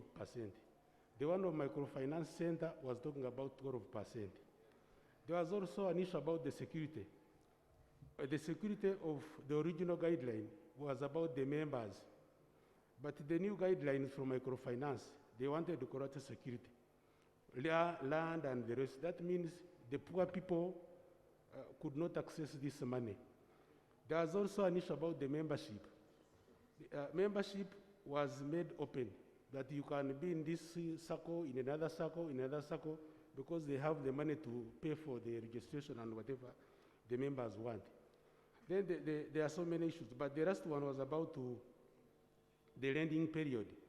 Some people were given a 4 months, others 6 months. There was no grace period. And yet the original guidelines were talking about the grace period. So my observation and my recommendation is that the minister should come out properly on the guidelines, because that's what is disturbing people. Madam Speaker, just a second. The guidelines. Members, the guidelines must come out clearly on the lending, on how the money should be used, on belonging, whether you should belong to one association or several associations. The guidelines should be clear. The only thing that these people did was to give out the money without giving a guideline. And people thought that was a casino. Thank you so much, Madam Speaker. Madam Speaker, my concern with this money is about the data desegregation, especially with regard to women, youth, and the elderly. Because when you are talking of skills, I don't think that most of them are in those skilled things. And when you look at the current parish model that is coming, it is also generalized. Yet the other funds were amalgamated, are being amalgamated into all those parish model and the EMYOOGA. Don't you think that the women, the youth, are going to be left out in these programs? How I wish I could know from the minister how many women are benefiting from this EMYOOGA vis-a-vis the money that was dispersed for EMYOOGA countrywide and also at the local, at different village levels and district levels. Thank you. Thank you, Honorable Cecilia. Cecilia is... Right, Honorable Speaker. I'm rising on procedural matter. Right, Honorable Speaker, I think you mentioned something which is very important. When we are giving money, there must be some legal framework to manage that money. But as of now, we can talk until the cows come back home, but it's all about money being given the way some people took advantage of the Prime Minister's humanitarian approach recently. Right, Honorable Speaker, what we should be zeroing on is bringing a bill that will regulate the use of this money.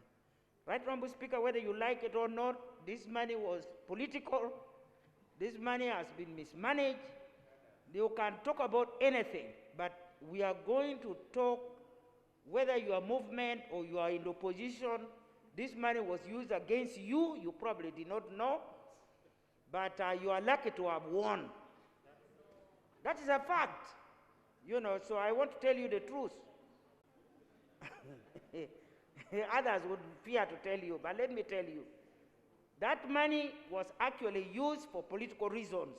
That money was managed by RDCs. That money was so, really, Speaker, we need a law. The minister should concentrate not on the response which he has given. I've looked at it. Order. That response, I'm Order. happy that it was not read. Order. That response Procedure. is useless. Order. And Information. Right Honorable Speaker, Order. I am telling you that we always... She's on procedure. She's on procedure. Thank you. Members. Thank some you. I order. thought she knew. She's an She old... was on procedure. Members, Madam Honorable Cecilia, much as we need the law, but I don't want us to... It is not true the money was used for politics. For me, I was not fault. The money was given to the people, but it is the misunderstanding that was there. Thank you, Right Honorable. I want somebody behind you first, then you come back. Okay, thank you. Thank you, the Right Honorable Speaker. I'm Akelo Christine, Member of Parliament for Erute North Constituency, Lira District. I just want to talk about the terms and conditions that was given to the beneficiaries on getting a loan. Most of us, we go for loans when we don't have money. And we know the terms and conditions we always meet when we go for loans. But for EMYOOGA, it has caused more harm. Like as I speak now, the beneficiaries were forced to borrow a loan to get a loan. And they got that loan with some interest. Like some people got 7,500 and it's multiplied times 3. And after that, they're supposed to pay the loan back to the person who gave them, and they remained with nothing. So they got from money lenders.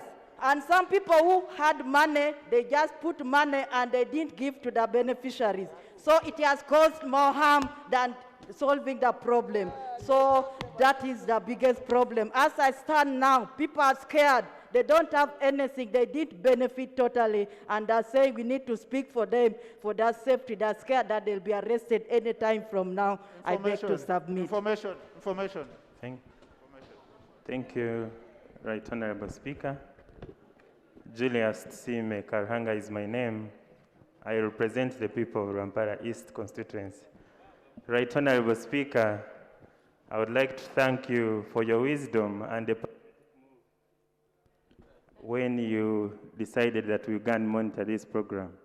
Right Honorable Speaker, the challenges raised by colleagues notwithstanding, I would like to mention that during the monitoring, we realized that there are successes, and some of the successes in these EMYOOGAs, especially in Rwampara district, were because of those associations that took on ventures and linked their circles to the skill they were doing. For example, Right Honorable Speaker and colleagues, those people like taxi operators who bought the omnibuses or taxis to keep earning are doing well. People in produce are doing well. People in carpentry are doing well.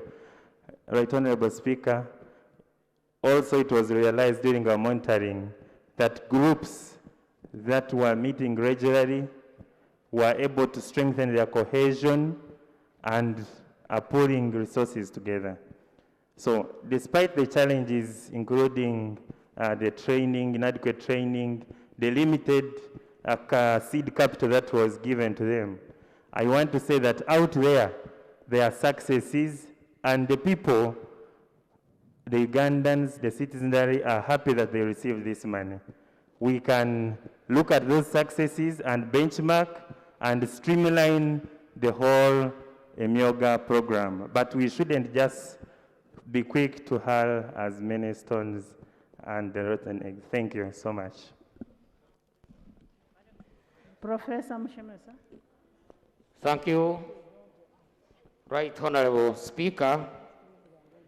My name is Dr. Rutahigwa Elisa, Member of Parliament representing the people of Rukungiri Municipality. I first of all want to appreciate the program and its an initiator, His Excellency the President. I also want to appreciate the people of Rukungiri Municipality because they have at least implemented well and they have got success stories to talk about. However, let me start with the EMYOOGA as the name of the program. It is a Runyankole dialect, but if you get the real name of the program, it does not match well with the word. We need to get another word for this program. Maybe we can call it PWJ, that is Presidential Initiative on Wealth and Job Creation, so that people from other areas do not have a problem even in pronouncing it. Madam Speaker, I want to talk about the beneficiaries who are basically Ugandans who are economically active on age 18 and above, but also raw income earners and those in the informal sector. But Madam Right Honorable Speaker, when you look at the identified groups, you find groups and you wonder if they are falling into that category. For example, the elected leaders. You wonder if they are low income. If they are, let me complete, Madam Speaker, give me 1 minute.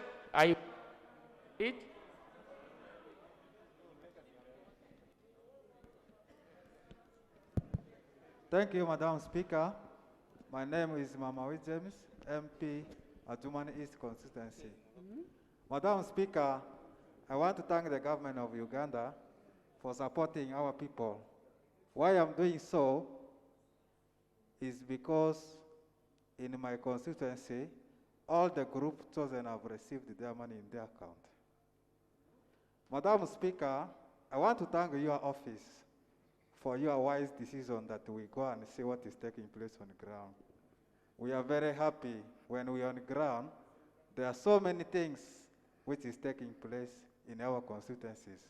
As the report has captured, Madam Speaker, I want to report that there are some serious local governments which, during implementation of this program, are trying their best to see that this program succeeds. One of it is the Adjumani District local government. I want to thank Adjumani District local government very much that when we reached on the ground, Madam Speaker, they were able to give us their supports. We were able to move with them in all the areas, all the groups to ascertain what is exactly taking place. And I wish that is the move in all the districts. We shall be able to achieve all the government programs. However, Madam Speaker, there are few challenges which we face or we experience while we are carrying out our activities. One of the challenges is the district commercial officers do not know what to do as far as EMYOOGA is concerned. One of their concerns is they were not facilitated from the start of the programs. Therefore, we want to employ the minister they should give. Order on what? Madam Speaker, the Member of Parliament praised the district officials and how best they are doing the work in EMYOOGA. And the commercial officers are the ones doing the work. The same member is saying the commercial officer didn't know what they are doing. Is it in order to confuse the House, Madam? Now what he's saying is that all the groups have got the money. However,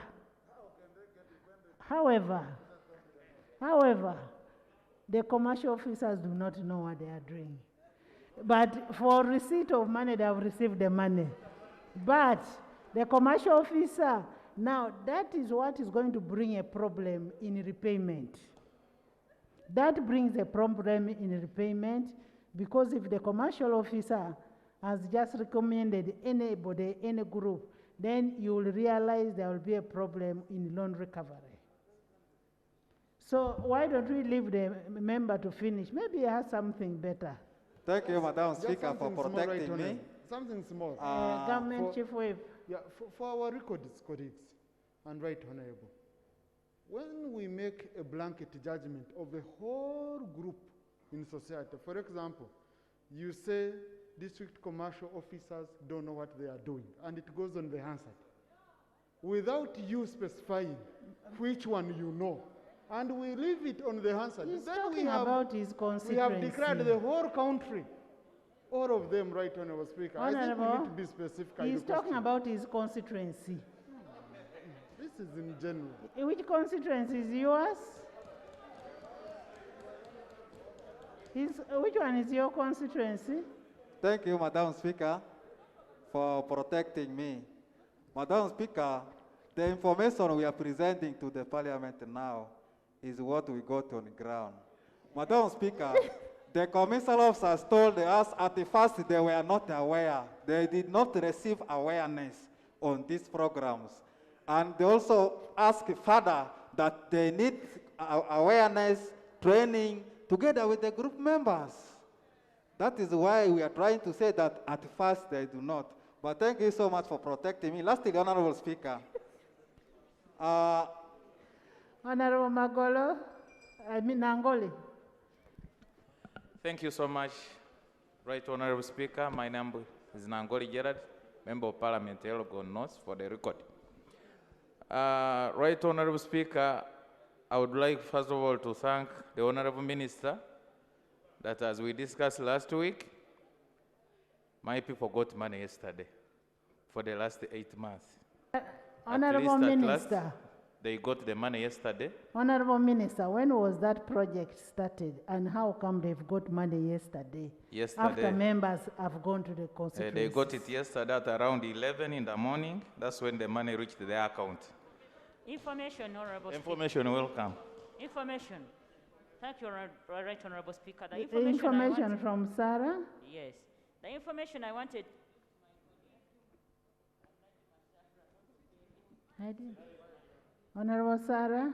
The information I wanted to give to my colleague is that he's saying that his association or circle received money yesterday, but Honorable Speaker, I inform you that there are other circles that have money on account, but they have not accessed money because they haven't fulfilled the requirements. Up to now, there are circles with money on account, but they have not yet accessed the money. Thank you so much. You can say it's me who allowed you to.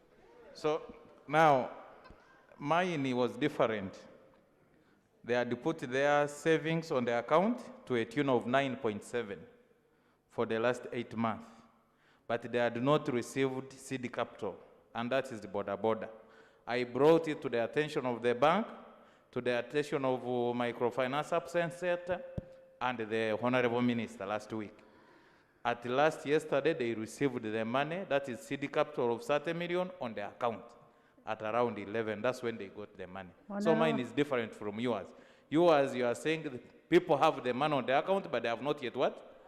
Accessed it. Mine is different. The money was not there from Microfinance Support Center until yesterday at around 11 in the morning.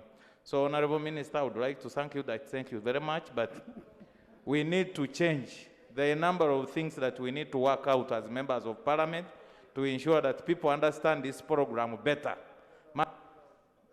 Honorable Minister, we need an explanation from you in terms of why would an association fail to get money in time? That's one. Two, why would money go into an association's account, but the signatories cannot be able to access that money?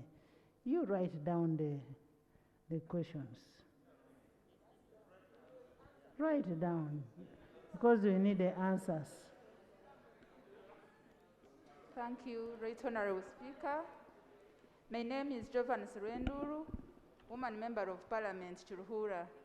And I'm glad and happy for the people of Chulhura who gave me their mandate to represent them in the 11th Parliament. My concerns are on 3 issues. The first one is the guidelines. Right Honorable Speaker, as we talk, there are no proper guidelines. We have about the set of 3 guidelines. So I would recommend that we come up with one kind of guidelines and share it with members of parliament so that we go back and help our people and educate them. Right Honorable Speaker, another issue is on funds. The money that was given to these circles, for instance, I have a circle that has 51 associations. That is, produce dealers in Churhura, Nyabusho's constituency. 51 associations sharing 30 million. That's very little. I would recommend that such associations or circles, where we have many associations, be given more funds so that people can benefit. Number 3 is about the issue of sensitization. People, up to date, people are not aware of how to utilize the funds. I would recommend, Right Honorable Speaker, that we go on and do sensitization, though we have already received the money. Thank you so much. I beg to submit. Next. Yes. Right Honorable Speaker, by name I'm called Lematia John, Member of Parliament, Ive West, Arua City. Madam Speaker, I have 2 issues pertaining on this program. First and foremost, the initial information on this EMYOOGA program still remains confusing. Because initially they said 30 people, 30 million. But at the end of the day, when the latest information was released that different circle groups will form and get that 30 million, people perceived it wrongly. And up to now, it has still remained confusion on the ground. Secondly, guidelines on disbursement of money. You will realize that on the ground, bank has its own guidelines for withdrawing money. Even these RCCs and RDCs, they also have their own guidelines for disbursement. On record that a group may wish to withdraw 27 million, but they will be regulated to withdraw 8 or 10 million. Now, imagine this 10 or 8 million to different circle groups. How will it really help them to transform them? So my prayer is, at least I concur with the first person by saying that let the minister give us a proper guideline for all this program. I beg to submit. Thank you.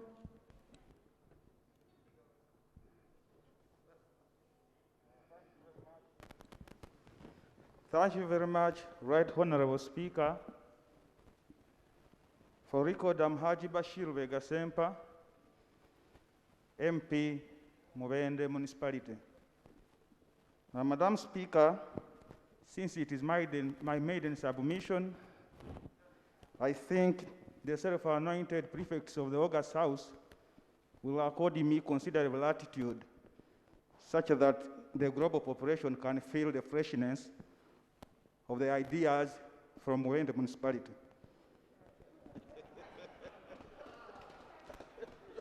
Right Honorable Speaker, I want to concur with my colleagues that this one was a well thought out program, because I happen to have personally participated before I became a member of Parliament.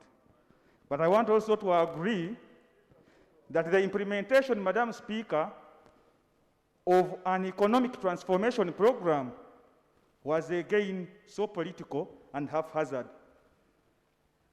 And that's where we are having a very big problem. Madam Speaker, I don't think we should be very timid to mention that politics came in and actually covered there would be advantages of a very good program. Take, for example,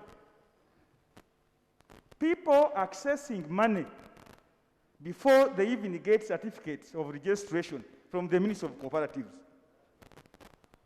Accessing money before you are legally present. What is that if it is not politics? Madam Speaker, look at the facilitation of a very big program like this one. Madam Speaker, thank you very much. I continue, Madam Speaker. Bashir, let her talk first. I'll give you again.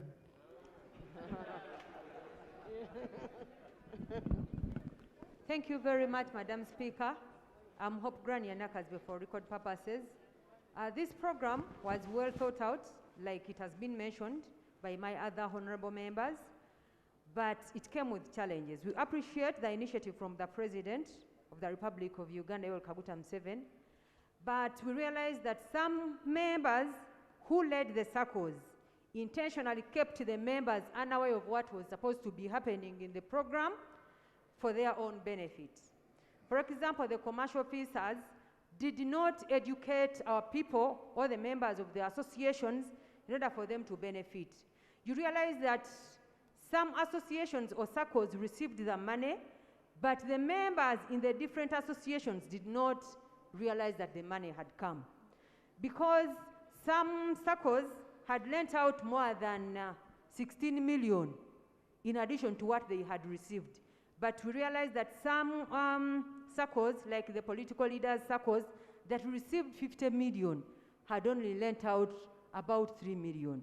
Yet a circle that received 30 million had lent out 46 million. So it was intentional from some of the people that were given to lead the program. I beg to submit. Museveni. Thank you, Honorable Speaker. My name is Museveni. Right Honorable Speaker, I confine my concerns on 30% saving requirement. Right Honorable Speaker, this requirement is rendering this program useless. Just one person saves the 30% and it takes all the money. And then all the members are bound to pay, yet they never took that money. We are just sitting on a time bomb. Anytime this program is going to be no more. Why this saving system? Others have gone to the money lenders. Money lenders, they lend money at 30%, 20%. Because they want money, they will just sign for it. And then when they get the EMYOOGA funds, they will just know how to switch it to the money lenders. And then they will not pay back. So I play, Right Honorable Speaker, I requested that the saving of 30% be scrapped off from the guidelines, Right Honorable Speaker. I submit. Fadil. Thank you, Right Honorable Speaker. My name is Twala Fadil, Member of Parliament for Tingei County, Kapchorwa. Madam Speaker, a EMYOOGA program was initiated by His Excellency to eradicate poverty from this country. Madam Speaker, it is then unfortunate to tell a local person to first save to a tune of 300,000 to access 900,000. Where does the 300 go? It means it is like what is given now is 600,000. So, Right Honorable Speaker, my prayer is, Madam Speaker, my prayer therefore is to relax the guidelines of saving first before accessing the money. In Kapchorwa, Tingei County, where I am, there are also associations that they have saved to a tune of 3 million shilling each, and there are 9. And the produce circle is given 30 million shilling, which if you have saved 3 million, it means you are in position to access 9 million shilling. How will then the other ones access? It means the 30 million only benefits only 3 associations. So, Madam Speaker, my prayer is they should really scrub off the saving system. Thank you. Martin.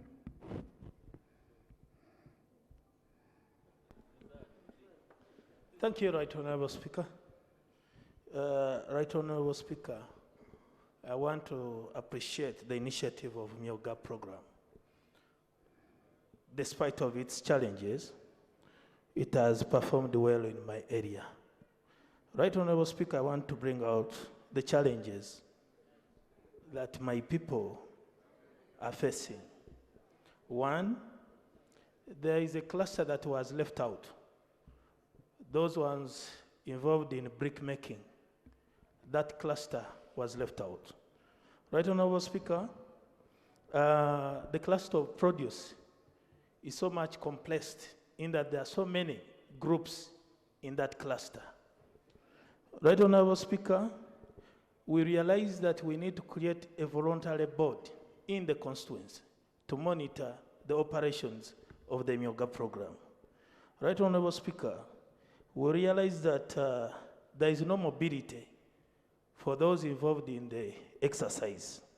The CDO, chairperson of constituency circles, they have no means of transport, yet they have to move from one group to the other, and also soliciting that money, and also taking it. For instance, in our district, Kamuli, the bank that we are using is in Jinja, yet there is no provision for transport facility.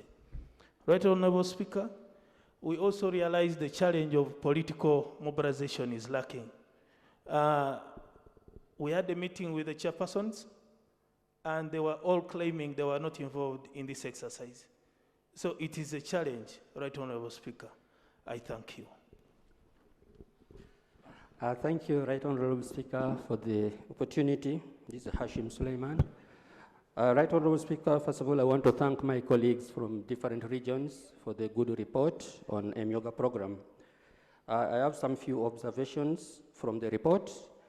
One thing that I got on the ground when we went there, when we went for the operation, there is this issue of operational costs, especially to the commercial officers. I think to make a EMYOOGA program really succeed and serve the purpose, the commercial officers really should be considered to be accorded the operational cost, because we cannot really put this money, all this amount of money on the ground without monitoring, without proper monitoring. For instance, in Nebi district, we received 1,090 million, but the monitoring is very poor. People are just using the money without commercial officers really taking it serious to monitor. And their claim is they don't have operational cost. And for continuation, maybe also I add my voice on the amount of the money. The amount of the money, 30 million, has really been so small. Maybe the minister could even furnish us today for this financial year when this circle is going to receive money in order to top up the 30 million that they have sent earlier. Then sensitization is very crucial. The masses are not really sensitized, and they know very little about the program. But when we went on the ground, I think people started understanding what EMYOOGA is all about. And for those who are understanding, they are now appreciating it. So I will also advocate that there should be room for more sensitization so that the people can really know. Thank you.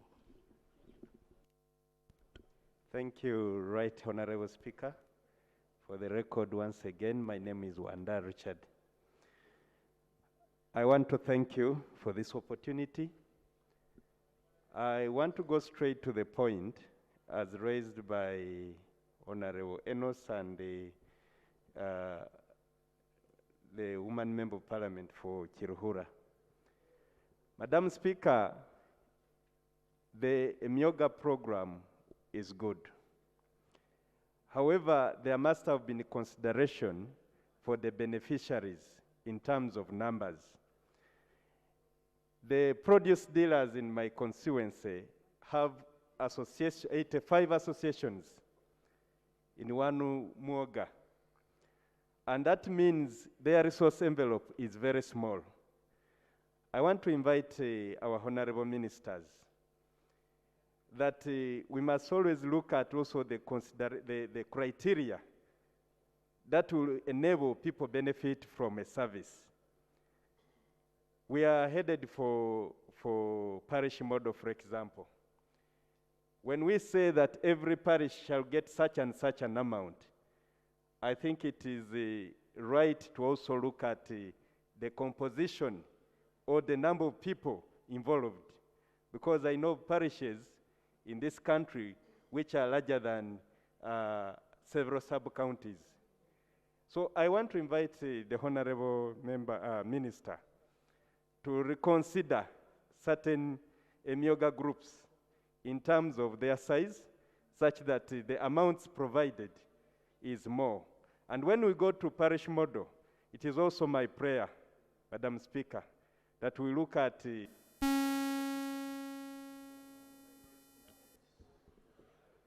Thank you very much, Right Honorable Speaker. I'm called Choma Zavia. I represent Uganda North.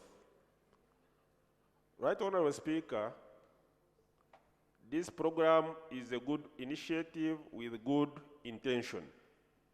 It only lacked design. So it is a program with good intention but without design. And all these issues being mentioned here are all rotating around lack of design. It would be at the design stage that issues, for example, to establish why the other existing circles could not, for example, fall into this program or could fall there, would be established. Right, Honorable Speaker, it would be at the design stage where, for example, it would be established why you should form new groups, yet you have existing groups that have actually lived a test of time. When you go on ground, you will find that out of a group that has been existing and doing well, some few members now formed another small group for the purpose of EMYOOGA. This is caused by lack of design at the initial stage. Honorable, through you, Right Honorable Speaker, I think the Honorable Minister needs to tell us what was wrong with the already existing circles. And I don't agree that we may need a new law, Madam Speaker, because we are aware that some circles have been receiving money from Microfinance Support Center. Rural Financial Services Program has been remitting funds. So what is important is simply to redesign, and my prayer, Right Honorable Speaker, is that better. Sarah, David. Thank you, Right Honorable Speaker.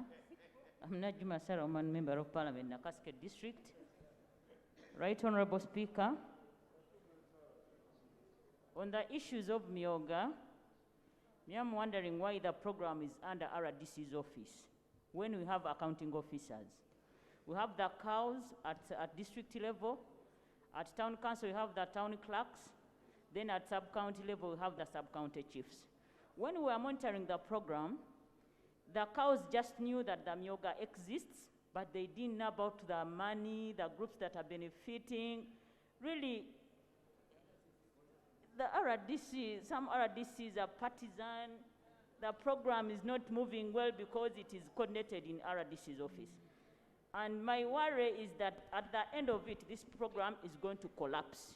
No one is making a follow-up. Honorable Speaker, I request the Honorable Minister to capture the issue of integrating the program into the local government structures. Thank you so much, Honorable Speaker. Kavanda.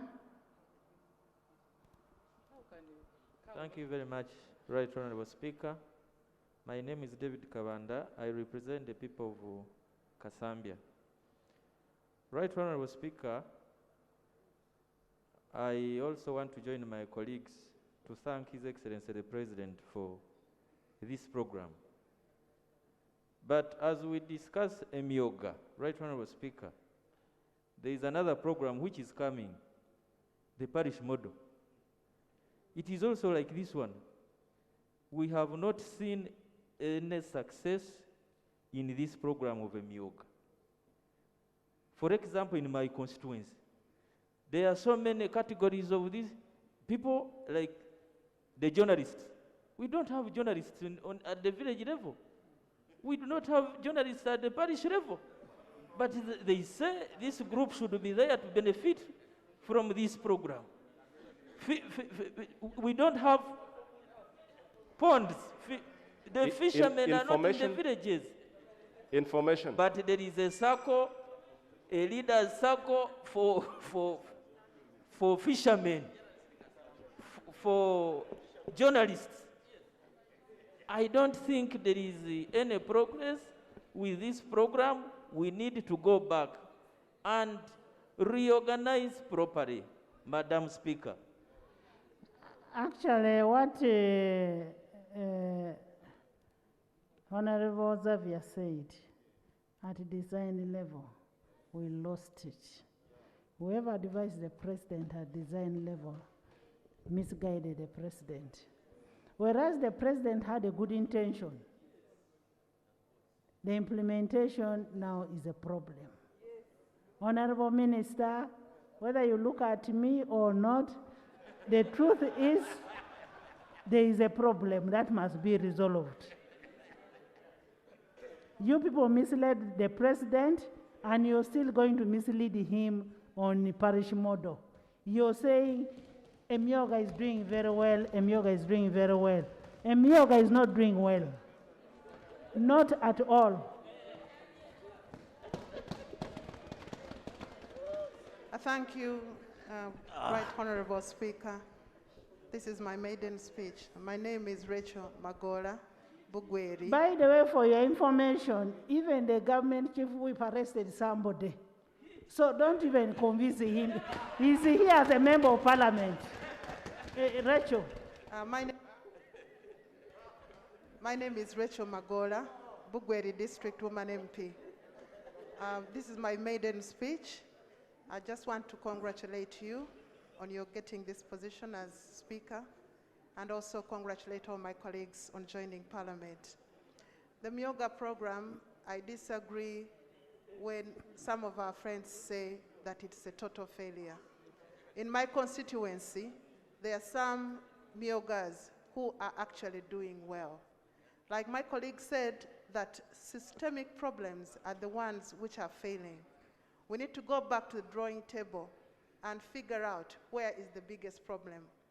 In my opinion, the district circles cannot organize the associations at the parish level, because you can't get a tailor from one sub-county to be in the same circle with a tailor from another sub-county. They don't know each other. And the only way people can cooperate, the association has to be member-owned, member-used, and member-managed. So the fact that people are coming from all over, going into a circle, the top management are the ones who are taking all the advantages of the money that has come as EMYOOGA. I believe, like you've mentioned and guided, we need to go back to the drawing table and use the cooperative mentality to run the associations. If the money could go directly to associations, I think we'll benefit better than having the district-made circles. I beg to submit. Thank you.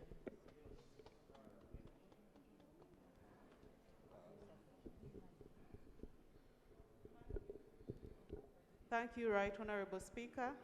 My name is Midias Natkunda, District Woman Representative for Rukunjiri. I want to join my colleagues to also appreciate this EMYOOGA program, and also differ with them because I see some successes. One honorable member said that they should scrap off the saving of 30%. I disagree with you, because we are here trying to say that our people need to be taught the saving culture. So I think this EMYOOGA program, we are trying to teach our people how to save. They must save if they are to invest. So I think this is one of the benefits of this EMYOOGA program. Then another thing, the challenge I found in my district is that the women entrepreneurs were left out, and up to now they haven't yet got anything. Normally the government usually considers women at the forefront of every project, but this EMYOOGA program, the women have been left out. We see the youth, the political leaders, they were given 50 million, and then they combined the women entrepreneurs, which forms it has every aspect of EMYOOGA. The women are everywhere, and they get 30 million, and yet up to this time, the women entrepreneurs in my, you're designing other projects like the parish model. Please consider the women. I thank you. Thank you, Honorable Seko, Honorable Pendi, William. Thank you very much, Right Honorable Speaker. Madam Speaker, we were excited when the country was told that they were supposed to benefit from a funding to help improve on the livelihoods of the people. However, Madam Speaker, the way they introduced the program, I think we must agree, was not fair.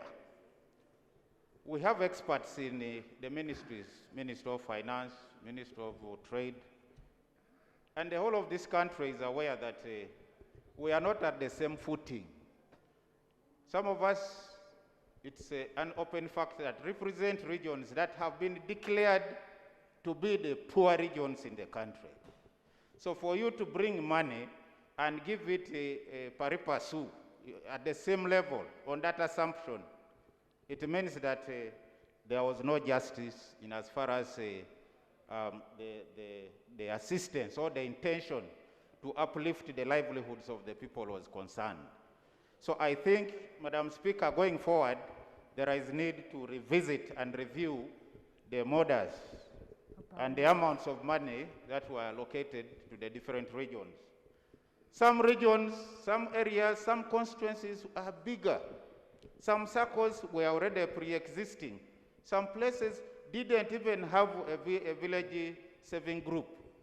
So it was very difficult that you assume that everybody was at the same footing, and then you put, because it became a bonanza in some places, while in other areas it was misery.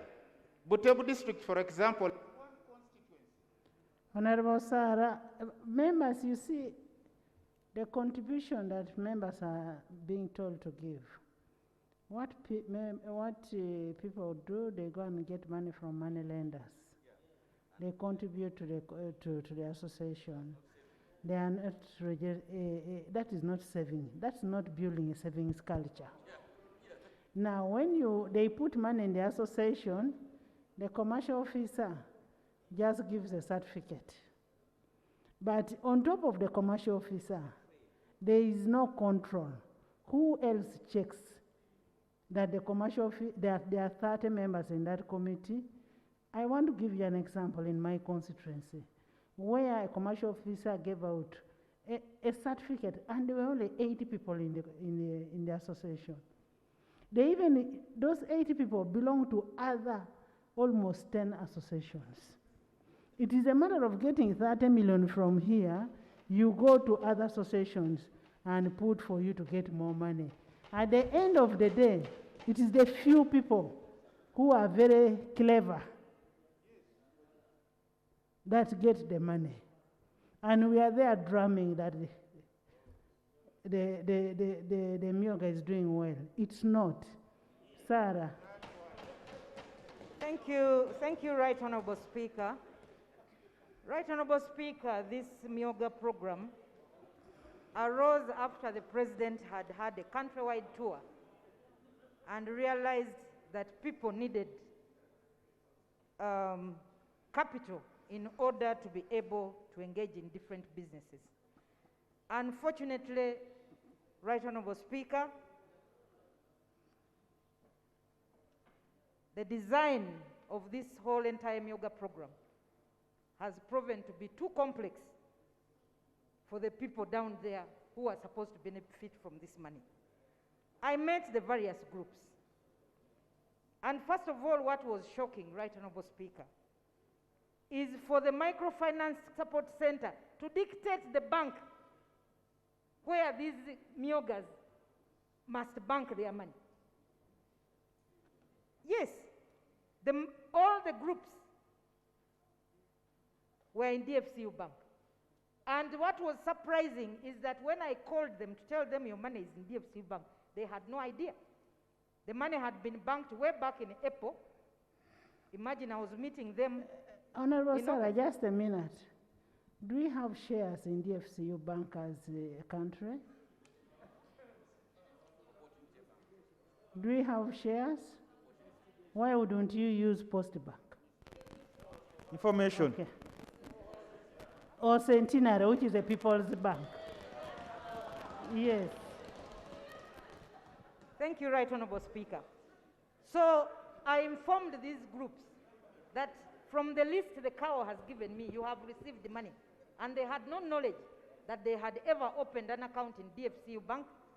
So when I told them to go, they went and they were told you can't access this money until we get a phone call from the commercial officer.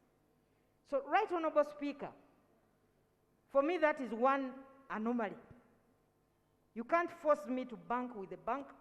First of all, the banks have different bank charges. And that's why some people go to Postbank, some people go to Centenary, and other banks. Secondly, Right Honorable Speaker, the other issue was on the issue of the certificates. Much as groups had fulfilled whatever was required, it took them forever to get certificates from, I don't know whether it is the Ministry of Trade and Cooperatives which was supposed to issue these certificates. That was another challenge. But also, Right Honorable Speaker, the other bigger problem, when I met these groups, they told me, like one of the circles, they said this 30 million you're looking at, we have other circles behind. At the end of the day, if each one is supposed to borrow, because one group had 600 members, if each of the members was to borrow, they were supposed to get 50,000. So is this, can you do business with 50,000? Yes, you can if you want to do something big. But for those who are thinking big, this money was not going to be of use. Madam Speaker, there is the other challenge. We have a group of musicians. We are in a lockdown. Information. Please, I have limited time. These people have no business. They are still in lockdown. The bars are closed, Right Honorable Speaker. And therefore, this was also another concern that they asked me, go and tell the president to open up so that we can use this money properly. Otherwise, tomorrow they will be arrested. You are borrowing money to use. You are being told to save, but your businesses are closed. So that's another challenge, Madam Speaker. So I want to end, Madam Speaker, by stating, for me, the money has already gone out. I was just calling one of the groups and they said the money has just, we are just going to access the money maybe tomorrow. They have not yet accessed. But Microfinance Support Center, you put money on the accounts of these people in April. It was only, Right Honorable Speaker, when you sent us to go, that these people now fidgeted to organize training programs. So, who was supposed to be a beneficiary? Honorable Minister, don't you see I helped you? That's yes. Why the money is going. William? So, Right Honorable Speaker, I want to thank you, but to also state that I think, Madam Speaker, we had issues with the Youth Livelihood Program. At the end of the day, it will be members of Parliament to be called to go and support these people when they are arrested tomorrow.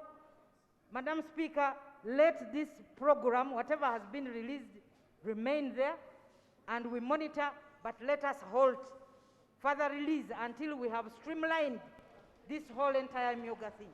Thank Members, you, we should agree in this House that we should not, government programs should not be given out before we streamline the processes. Before we know how EMYOOGA has performed, before you members of Parliament are involved. And actually, the next program, if it fails, the blame should go on you, because you should get involved in the monitoring of all government programs. William, Faith.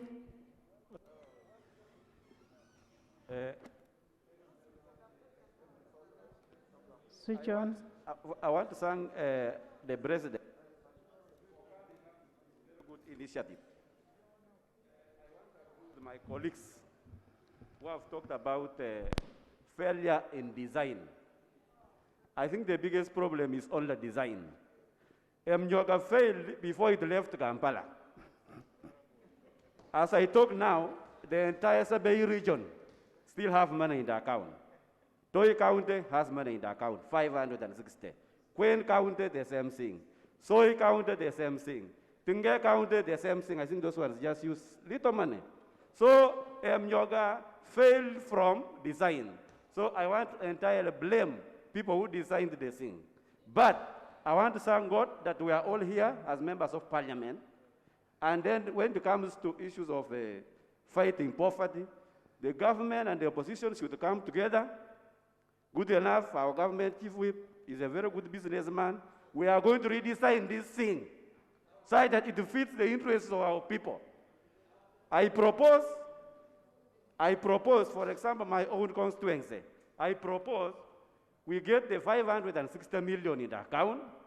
We form one cooperative circle, actually one circle for the whole constituency. And then the associations come and borrow money direct from the circle in the constituency. So that management costs will be less and will be managed by, I take the information. Faith. Thank you. Faith. Right, Honorable Speaker. My name is Nakut Faith, one MB for Napak. The Karamoja report was not laid. My chairman is still in Karamoja running after criminals who are killing people and stealing cows. So I hope the report will be laid next week. I hope you will allow. From my findings, when I visited, the groups hadn't received any money yet. By the time of the visit, all the groups in Napak had not received money yet. And a number of groups were formed for purposes of accessing the money. They had never existed. We had groups, fishmongers, fishermen without a fish, journalists without a radio station, without a newspaper where they're practicing. Yes, so many of the groups are targeting to receive the money. The other finding is that many people are not expecting this to be a loan. They think it is a government grant. So when I told them that you will be paying back this loan, they refused to believe. They don't expect government to be a lender of money. That is where the biggest problem is. Right, Honorable Speaker, there are things that have forced government to be a lender. It's not supposed to be our job as government to be a lender. But because we have failed to regulate the institutions that are supposed to regulate the lending, yes, the Microfinance Support Center and the Microfinance Regulatory Authority that is supposed to regulate the money lenders. We have left them on the loose. They can charge anything they can to our citizens. Many Ugandans are enslaved because of that area is not being regulated. When Bank of Uganda is charging 9%, they are charging 40%. Because of that, we are not even interested in solving that, and we are going Christine. Okay. Christine. My proposal, Right Honorable Speaker, is that Christine. we consider EMYOOGA a loss. Thank you very much, Right Honorable Speaker. I'm Christine Apollo Kumi. A good government program with implementation gaps. Honorable Speaker, even the local government leaders were not given adequate time to prepare and organize the beneficiaries. Madam Speaker, there is a need to engage Micro Support Center. Micro Support Center contributed to the failure of the districts. One of the issues that happened was that they even delayed to give the saving books. It took a long time before the associations could get the saving books. It is really a very big challenge. I want to thank my commercial officers because they tried. Madam Speaker, as I speak now, they have a saving of 970 million. But the prayer of the beneficiaries is that government helps them to have the repayment rescheduled because of the effect of drought and the lockdown, because they were not able to utilize the money that was given to them. Madam Speaker, thank you very much, because now the issues of theory and paperwork in offices is going to make us not achieve the objectives of government in terms of fighting poverty. So therefore, I don't need information now. Therefore, it is important that something is done in terms of promoting field work. That's when we shall be able to discover more. Madam Speaker, when I compare EMYOOGA with the parish model, we have not yet started. But Madam Speaker, if you go down the ground right now, I don't think there's anybody who has not heard about the parish what? Model. So meaning that a lot should be spoken first about a government program before implementation is.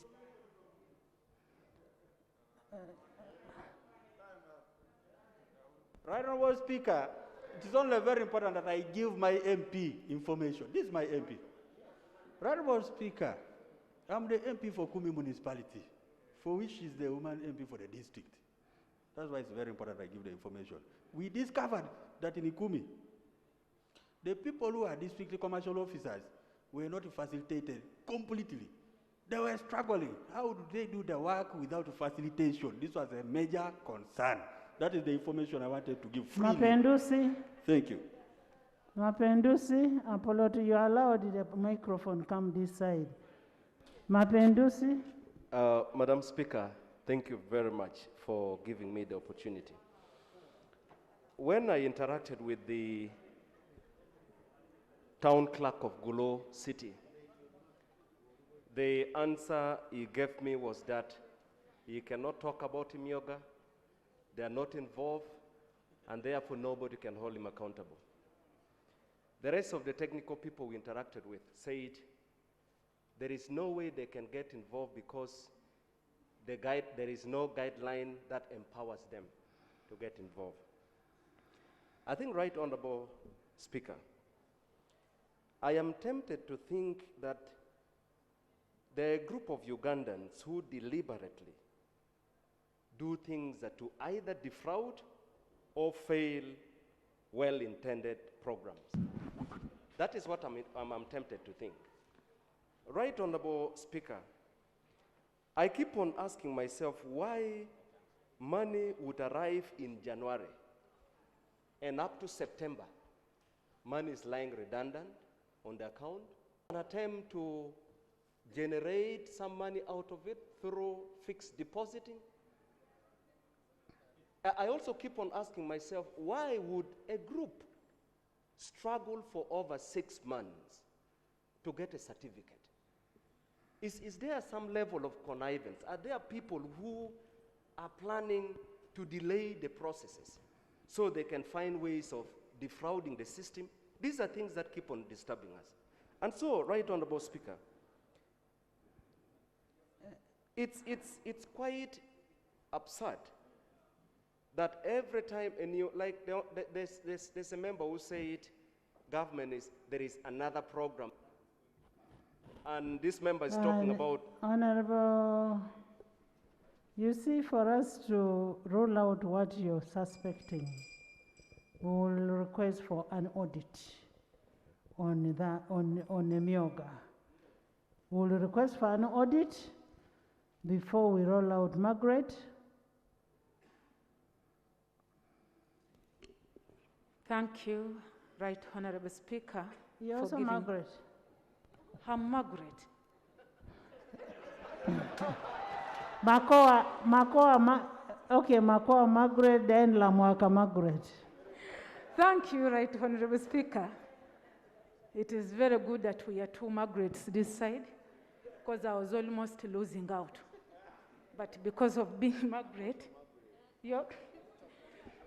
I want to appreciate you for the opportunity to participate in the discussion of EMYOOGA. And Right Honorable Speaker, I appreciate you for that wise decision you took to send us to the ground. And like members have reported and said, things don't seem to be working out like government would have expected.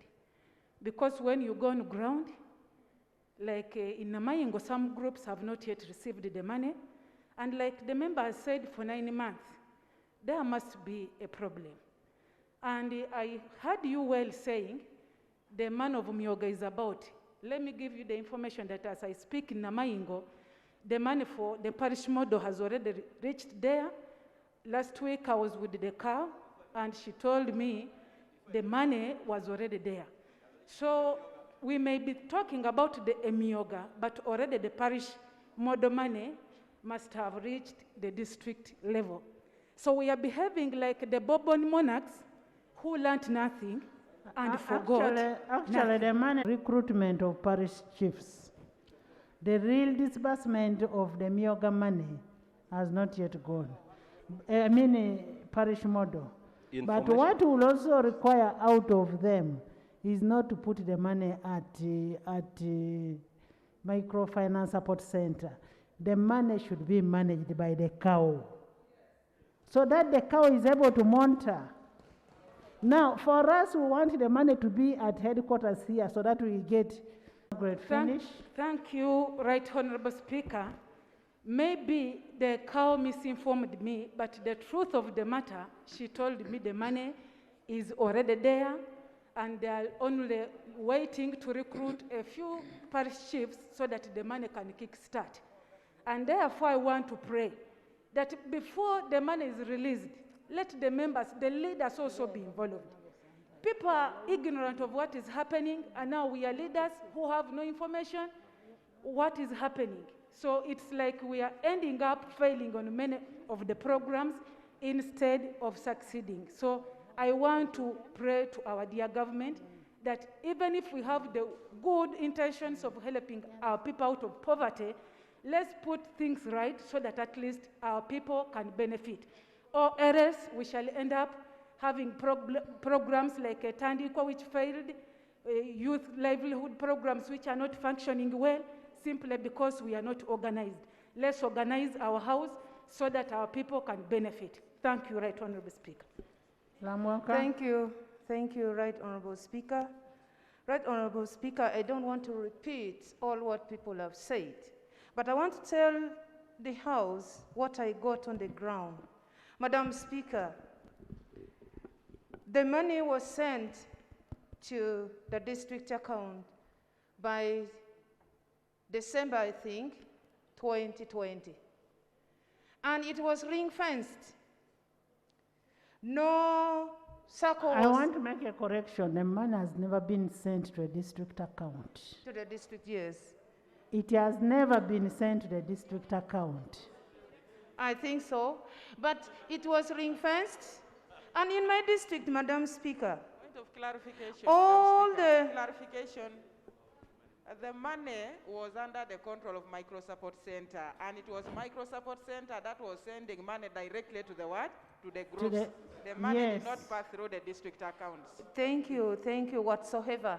But what I'm saying is, when the people were informed, how comes that my people in the district got over 150 million shillings by 2020? Where did they get the money from?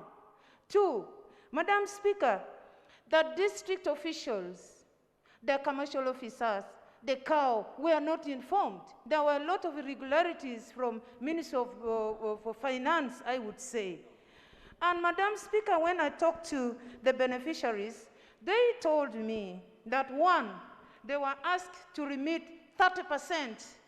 If you are borrowing 100,000 or 30 million, you must first remit 30% of the 30 million, of which every month after getting the money in your account, you should have to pay with 8%. Kauma. Thank you, Madam Speaker. My name is Kauma Sauda, I'm an MP for Uganda District. I want to thank you because I thought I had missed out a chance. I've not yet felt this mic in the chambers, but I wanted to bring out one crucial point for the ministers to take. At least it should be part of the guidelines for the team that is going to handle this. They forget to include the insurance policy, because a member who has subscribed and was given money and has benefited, he passes away. The burden will be shifted to the other members of the association. So I think the Honorable Minister should take that as an important point to note. And for all government programs. Information. Right, Honorable Speaker. Yeah, just to link to what she has just said. In Gulo, we detected that the commercial officer went ahead and allowed a single border rider to get money. The gentleman has disappeared. We asked the police to recover the money, they have failed. And so there are people who are running away, others are crossing. Lucy Akelo. Akelo, Time Lucy. was still on. Akelo, Lucy. Thank you, Madam Speaker. I want to, in a special way, thank you for this initiative. And that is why today we are getting a lot of information. And I would implore the Minister to listen very carefully and improve. Madam Speaker, the Chinese have a saying that teach me how to fish, but don't give me fish.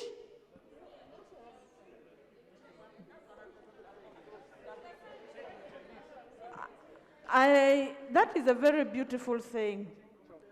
And what I expected before the monies were disbursed for these various groups, clusters, to be trained, sensitized, skilled, so that they use the money well. But from this, what we are seeing, you have given these groups fish, and they have eaten the fish, forget about the skills. Even the bones have been eaten. So for me, I ask the Minister, as we work on the policy, as we work on the program, designing the program like Honorable Xavier put it rightly, let us put some of these things into consideration. The question I also kept asking myself, and was brought out very clearly by my brother, Honorable Xavier, is why did we leave out some of these experienced, existing circles? And I also asked myself, why the clusters? Is it fishermen, border? Honorable Famalov. Betty. Thank you, Right Honorable Speaker. One thing is the opening of those offices. Right now, the money, those who had money, the money is all gone. These people, associations, were running without offices. Why offices? Then when they borrow this money, it's supposed to take only 4 months. Why? 4 months is too short of time. At least should be 1 year or 2 years. At least for us in the web, we say 1 year. RDC's office to be used as an implementer and as well as monitor. I think that should be improved. Microfinance support centers actually need to be, that center needs to do a little better. I want to also say the 30%. First, you must deposit 30% before you are given what you should have. It's too much on the people. People with disability cannot afford to get this fund. I remember one time when Youth Venture Fund was given to the bank and the youth could not access. Then a strategy was changed. Can we right now, the 5 people who are going, try to go through what we have presented here, get to know especially the weaknesses more than the strength. Don't focus on the achievements.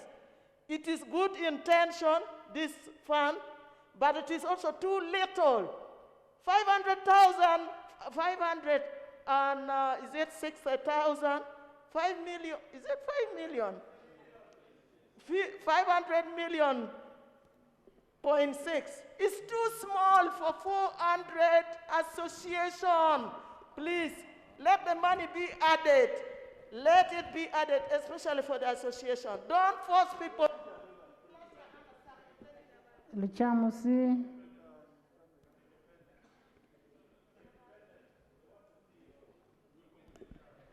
Thank you, Madam Speaker, for this golden opportunity to express my views over the EMYOOGA. Madam Speaker, we should act like people that have been in Uganda not as if we are from heaven. Whatever happened in EMYOOGA was centered somewhere, and it's high time we talk about it. Madam Speaker, what happened, now I'm looking at Busuju constituency. It wasn't EMYOOGA as you're seeing it. It was typical politics. At one point, I was even forced to call the minister. And you know what he told me? Honorable Kasol told me that for you decided to support homosexuality, you're not part of this game. No, that He's should around. not. It's on record, and I have the recordings. Please, that is Order. not for this house. Order. Madam Speaker. That is not for this house. Can you withdraw that? Madam Speaker. Let's talk about EMYOOGA. Madam Speaker, I feel like... What you discussed there is not part. Madam Speaker, I feel like withdrawing it, but I feel my heart is not ready for it. Please do it. Please do it. Let me try to withdraw it. You withdraw. I withdraw that one. Yes. Madam Speaker, where the gesture of everything came from was like we had 3 guidelines coming from different directions. The State House had its own guidelines. The minister had his guideline, and even Uganda, the support center. Yes. Thank you, Honorable Speaker. Simbwa Fred Kagwa, MP na Chifuma County. The findings on EMYOOGA, the first thing which I found is the circle formations by association were at panic so that they get the money. Another thing is the 8% interest was not talked about during the training. Thus, communities being unaware about it. And I found here some members are talking about 5, others 12, but in my constituency, there was 8% interest. So it's very high for my community. So the loan payment of 6 months was also not availed to people by the commercial officers. So the commercial officers, maybe they have misled the people of Nachifuma. The money was given to associations to benefit groups, but instead of individuals, the money was given to associations to benefit, but instead, individuals, they have benefited in it because of the 30% they say to put, to deposit first. Mbwa? Is that Mbwa? Kakembo? Yes. Oh, Katavaz. Katavaz, okay. Okay, thank you, Madam Speaker, finally. Yeah, I'm representing the people of Kalungu East. Thank you, Madam Speaker. About EMYOOGA, because you see this is a cooperative kind of thing, and the principle of cooperative or cooperation is unity. I think that was the point behind.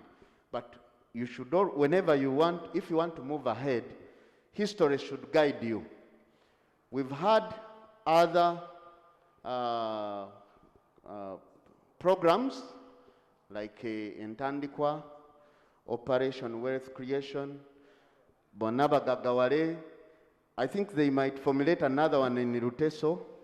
Is it Ebara? Why in Luteso? Or Rugisu. I'm all Lusamia, okay. Because I think it's just changing the name, but it is the same thing. It is a thing which does not, it is aimed at making people rich, but I don't think people have become rich. One of the reasons I discovered in Kalungu East All these people were not from the same area. They didn't know each other. So there was, appraisal was very hard. You know, those who have done some microfinance and banking, if you want to lend to someone, you have to do credit appraisal to find the borrower fit. Because some people might borrow for reasons which do not reproduce money. And at the end of the day, they will not be able to pay. So many people borrowed, of course, thinking it was a grant at first, instead of Information. Teddy, Susan. Thank you, Right Honorable. I'm Teddy Namboz, the woman representative from Peje District. First of all, I would like to appreciate the program, but we should focus on circles that have already existed for some good period of time, at least 2 to 5 years, because I believe that they would have gained experience in managing funds. 2, monitoring teams or technical teams, i.e. district commercial officers, should be facilitated well because they are very close to the beneficiaries and can easily offer guidance to these circles before they mess up things. This is how intentions of upcoming programs like parish models shall be realized. Thank you, Madam Speaker. Susan.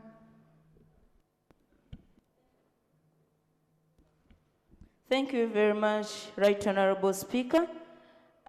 Susan Mugabe Nakaziba, the district representative for Buvuma.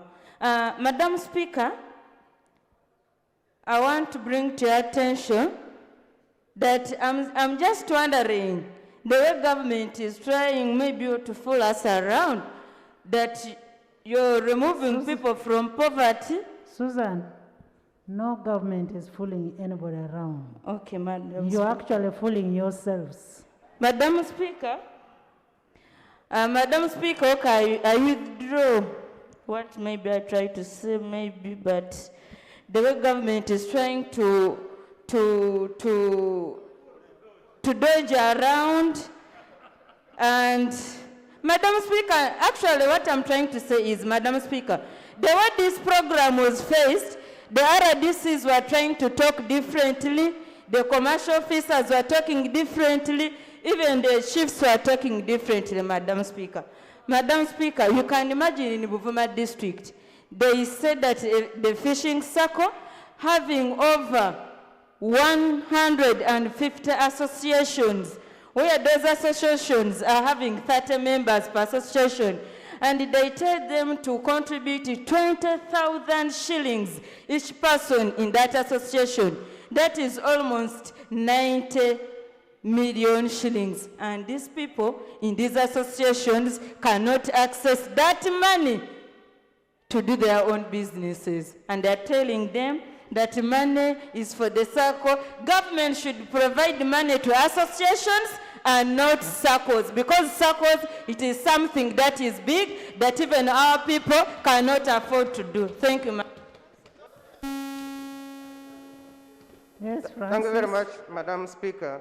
Francis. Madam Speaker, I think there was no clarity on who should get this money. You find head teachers of government primary schools who can go to banks or commercial banks and use their salaries to get money, registered as produce dealers. And they are getting money. This money is meant for those people who cannot get any other alternative, who don't have collateral security, but people with salaries, district staff members. In Buhweju, where it is a hilly area, you find fishermen. And when you try to find out who these are, they are district staff members. They already have government salary, they can go to banks and access money, but now they also come for this. So I think there was no clarity, Madam Speaker, and money ended up going to people who shouldn't have received it. But two, that generalization, why do you say fishermen? That should be for the fishing areas. Then where you can talk about nursery bed operators, you can talk about distillers, so that it is from the districts that you get the EMYOOGA groups and circles. But when you say fishermen, Honorable Minister, where do you get the fishermen in Buweju? So they will tell you we eat fish, so we registered. Someone tells you, when you eat fish, you don't become a fisherman. But to Right Honorable Speaker, there was a challenge of community development officers who came up with ghost groups.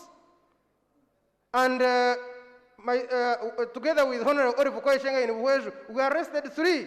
I don't know where these cases will end, but some of the people were arrested. I hope the minister will take this one up. So those CDOs who are even extorting money from the local poor for you to get.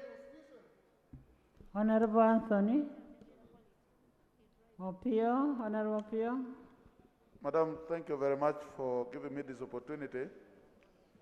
Key on this issue, which I think the minister should take seriously, is about using Microfinance Support Center to run the program. It should be noticed very well that the Microfinance Support Center is not in all the regions of Uganda. I therefore recommend that it is important that we use the bank that government have the shares in. And a case in point is the Post Bank, which is almost in all the regions in Uganda. Secondly, I want to bring to your attention that in a situation where the commercial officers realized that a certain category did not have enough number of people that was required by the guideline, they were adding their own names and the ghost names. And this is important to realize that, for example, performing artists, in some constituencies, they are not there. So they were ghost people who are really recruited by commercial officers. Thirdly, the criteria of deciding the amount that should be given to the different circles should actually depend on the number of associations under the circles. Because you cannot give the same amount to the border and also to the journalists at the same time the performing artists, when in certain areas there are only 5 people. So that criteria should be worked out very well. Madam Speaker, I thank you very much. I wanted to add only these 3. Opio. Thank you, Madam Speaker. Opio Samuel from Kole North. Madam Speaker, I can summarize the EMYOOGA program in Kole North. It was a vehicle that was designed well in shape, but unfortunately they put the engine of a motorcycle and the tires of a bicycle, and it failed to take off. There are 2 things that I want to emphasize. The first is on the cash transactions, and this is where the biggest challenge is. From the Microfinance Support Center, there were cash transactions to the circles. But from the circles to the parish associations, there were cash transactions, not cashless. As a result of that, somebody who had never held 1 million shillings in his hands was going to the bank and withdrawing 41 million shillings. We saw more than 10 cases of this. We need to ensure there are cashless transactions. And the association said they preferred opening their own bank accounts to receive. Lastly, on the issue of extortion, we saw extortion with impunity at registration and also at the entry point of disbursements itself in my constituency. And Madam Speaker, one of the biggest challenges we noticed is that when we arrested the district commercial officers and tried to charge them with extortion, we realized that the section in the Penal Code on extortion was repealed years ago. The provisions in the Anti-Corruption Act provide that you must have the money cash for you to charge them for anything to do with solicitation. So I want to appeal to this House that we need to amend our laws to ensure that we can be able to prosecute this category, because they're doing it with impunity. We arrested them, 48 hours they have been released, they're moving within the community, and they're saying there's nothing that can be done to them. Thank you. You know, when you say they are moving with impunity, I see the minister clapping, and I'm surprised you're condoning to that kind of act.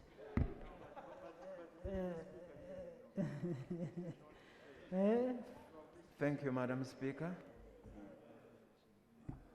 For record purposes, my names are David Serukenya, MP representing people of Machinde Sabagabo. Madam Speaker, it's very painful because they never involved stakeholders. For example, in Bonamwaya, we don't have a lake, but we have fishermen on the module, which is very bad. And they left people who could benefit from this money. For example, private teachers. Madam Speaker, allow me to bring to your attention that private teachers were left out. Yet they have been hit badly by... Were they in the category that was being given? No, they are not anywhere. Honorable Kasolo, are they in the category? No, they were left out. Now, that is the proposal you need to bring. That Yes. next time? And another information I want to give you, that in the first wave, the president made a grant and the private teachers never accessed this money because the ministry doesn't have their data. Is that the EMYOOGA money? No, the first grant We are which was made by the discussing president. about EMYOOGA. We are not discussing about the teachers' So money. my prayer is, let the teachers, private teachers, be considered and be put in the program. That is now, that's what takes you to what Honorable Xavier was talking about. Thank you, Right Honorable Speaker. My name is Aloysius Mukasa, Member of Parliament representing Rubaga South. First and foremost, I would say one of the objects of that money was to act as a catalyst, as in to boost up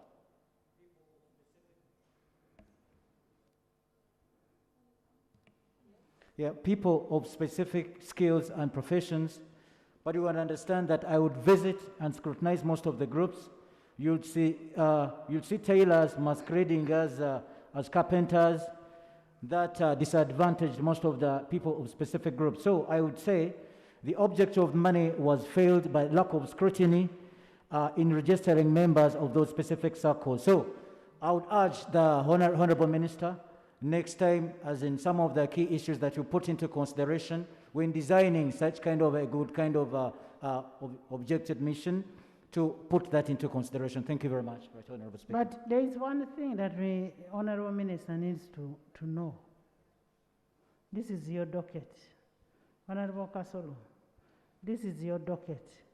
The person who has messed the project is not you. It is the people who are implementing the project. And because these people are mismanaging this project, after this debate, we want you to take an action. We want you to make recommendations on what should be done to these people. Because they are failing you to work. They are the ones failing you to work. It is not you who has failed. It is the people down. Because I don't expect you to move from one constituency to the other on a daily basis to monitor. But that's why we are saying this money should be decentralized, such that we hold the accounting officers of every district accountable. Yes? Madam Minister was on TV saying that mafias had hijacked this EMYOOGA program. So he needs to appreciate what you are saying. Yeah, thank you, Right Honorable Speaker. Me, I didn't hear it. Thank you, Right Honorable Speaker. I also second the idea that we give the Honorable Minister the privilege to come up with a list of members who should actually be censored, because to our knowledge, this project has not gone on well, because he himself and those members he will include on the list designed the boat had the holes, they were hidden, they put the boat on the water to float, the boat has sunk. You know, Right Honorable Speaker, this money is IMF loan, zero interest. Giving it out to these groups without accounting officers to ensure that it's collected, without anybody responsible, really we are driving this country badly. Secondly, I want government to appreciate the difference We are between... not driving the country badly. Our people are messing up. It is our people in our constituencies. It is not the country. Much obliged. Right Honorable Speaker, I want government to appreciate the difference between equity and equality. Whereas equality requires you to give equal resources and opportunities, equity requires you to acknowledge that certain areas are challenged. The islands are hard to reach. The cities, opening up a working space in a city, you will pay high in terms of rent. Why do you give us the same resources? The same amount of money you're sending to districts is the same amount of money you're sending to cities. You came up with the devolution policy.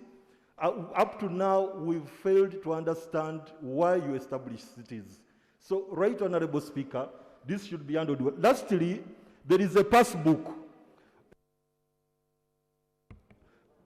There is a passbook, Right Honorable Speaker, which doesn't track savings. Next.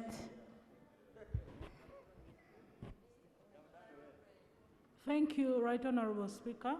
I'm Manjeri Chebakutika, Woman Representative, Jinja City. Right Honorable Speaker, the EMYOOGA project is really a wonderful project and a wonderful program, but the challenge is this program was launched and introduced prior or towards the campaigns of 2021. I'm reporting live from Jinja City. This is what happened. Members were selected basing on the party structures of national resistance movement. Yeah, this is what is happening in Jinja City. And even other members, before they are registered, were asked to speak out their political parties. My humble request, Right Honorable Speaker, is that we should restructure the structures that were used in selecting members that were to benefit from EMYOOGA.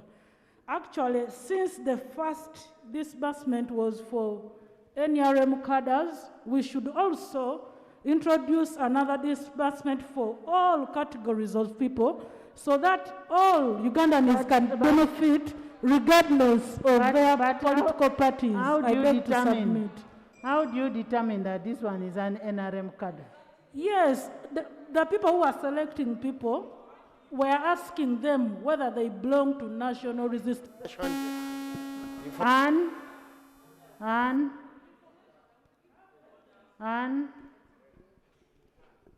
3 minutes.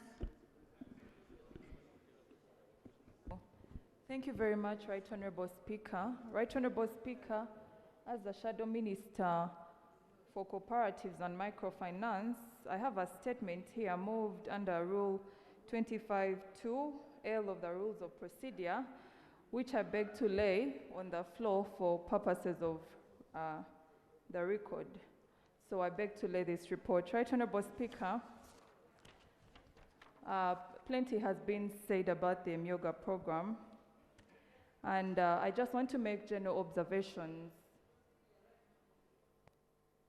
Yes. Thank you, Right Honorable What were you laying on table? Can she just state the title of the report? What were you laying on table?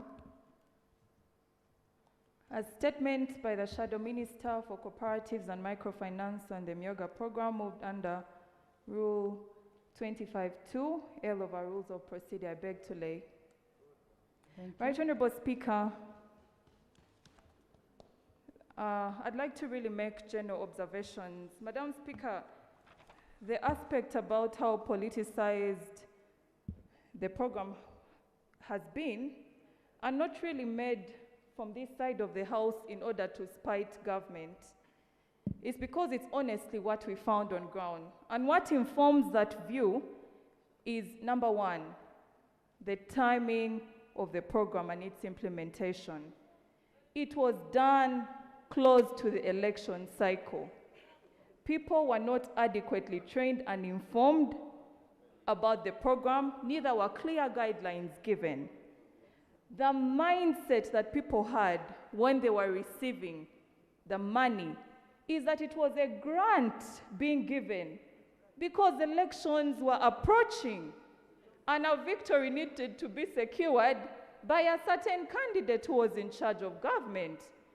So it is not really that we want to spite government, but the truth is that it was given politically.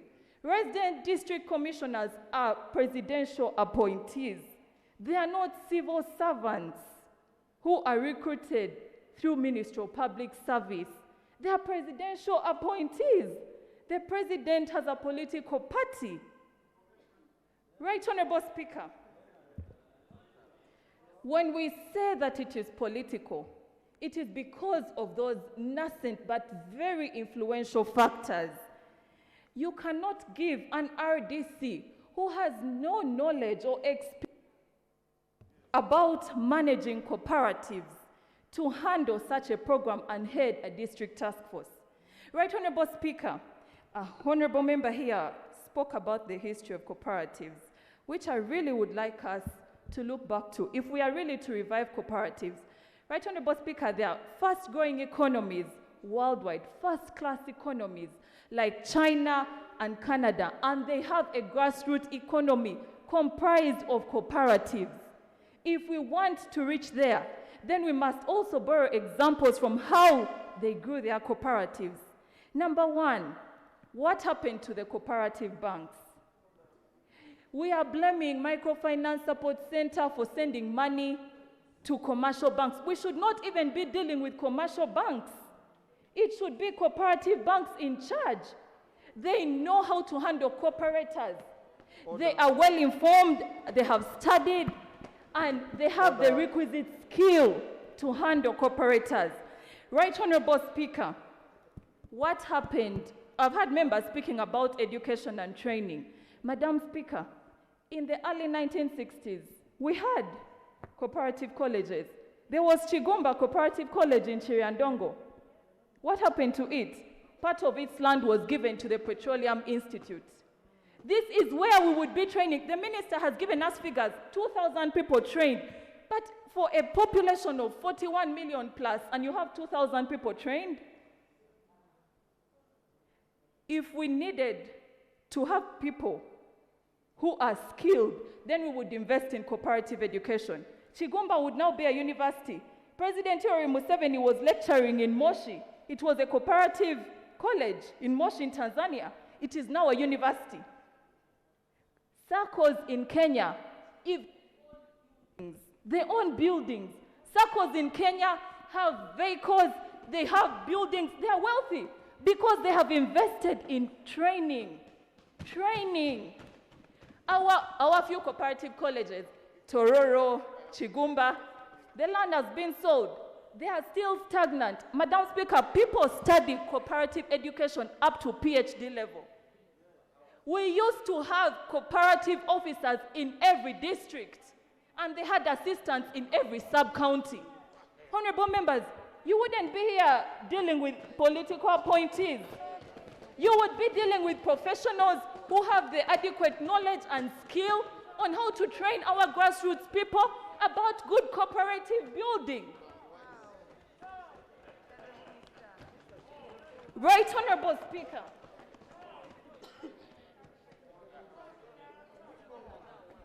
I bet you all didn't know that previously the Department of Cooperatives at the ministry was more fully fledged than it is. In the 1990s, it became a small department with only 3 people at the ministry. Honestly, we've not invested in it. Honorable Anne, can you summarize? Right, Honorable Speaker, I'm doing well for this house because I'm giving you good information. Yes. Nonetheless, I really appreciate the time you've given me. I want to make a case for legislative reform, right, Honorable Speaker. Legislative reform in regard to the management of SACCOs. The good thing I've tabled my report, so thank you for the time. So you will expect from you on legislative reform? Honorable Minister, sir, of EMYOOGA.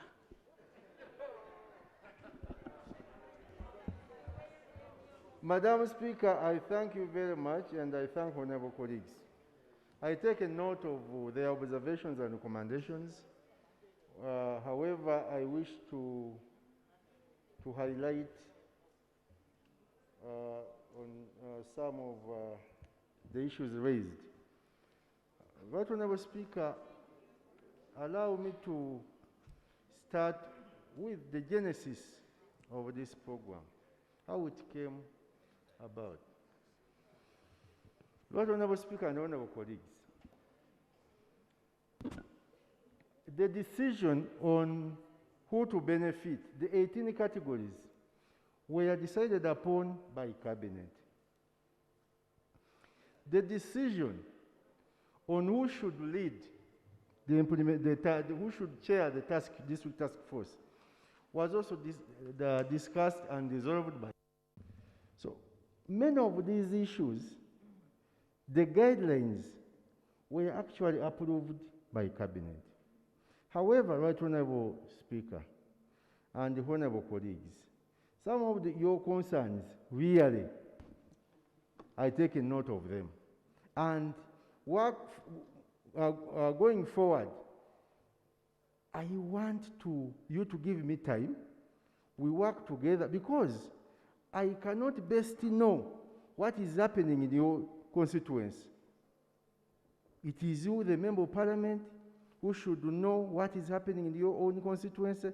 Then we sit. That's why, Right Honorable Speaker, I must ask your indulgence that going forward, you allow me closely work with the regional caucuses quite often, so that we can see how we really solve some of these challenges and how we achieve the objectives. On the delay, first of all, honorable colleagues, this program was targeting the 18 categories, and most of them are into business. The border, the taxi operators, mentioned them. So we are trying to encourage the concept or principle of saving culture. Honorable colleagues, I thought that I deserved credit because Right Honorable Speaker and Honorable colleagues, give me time. You give me time. I will give you time to ask for clarification.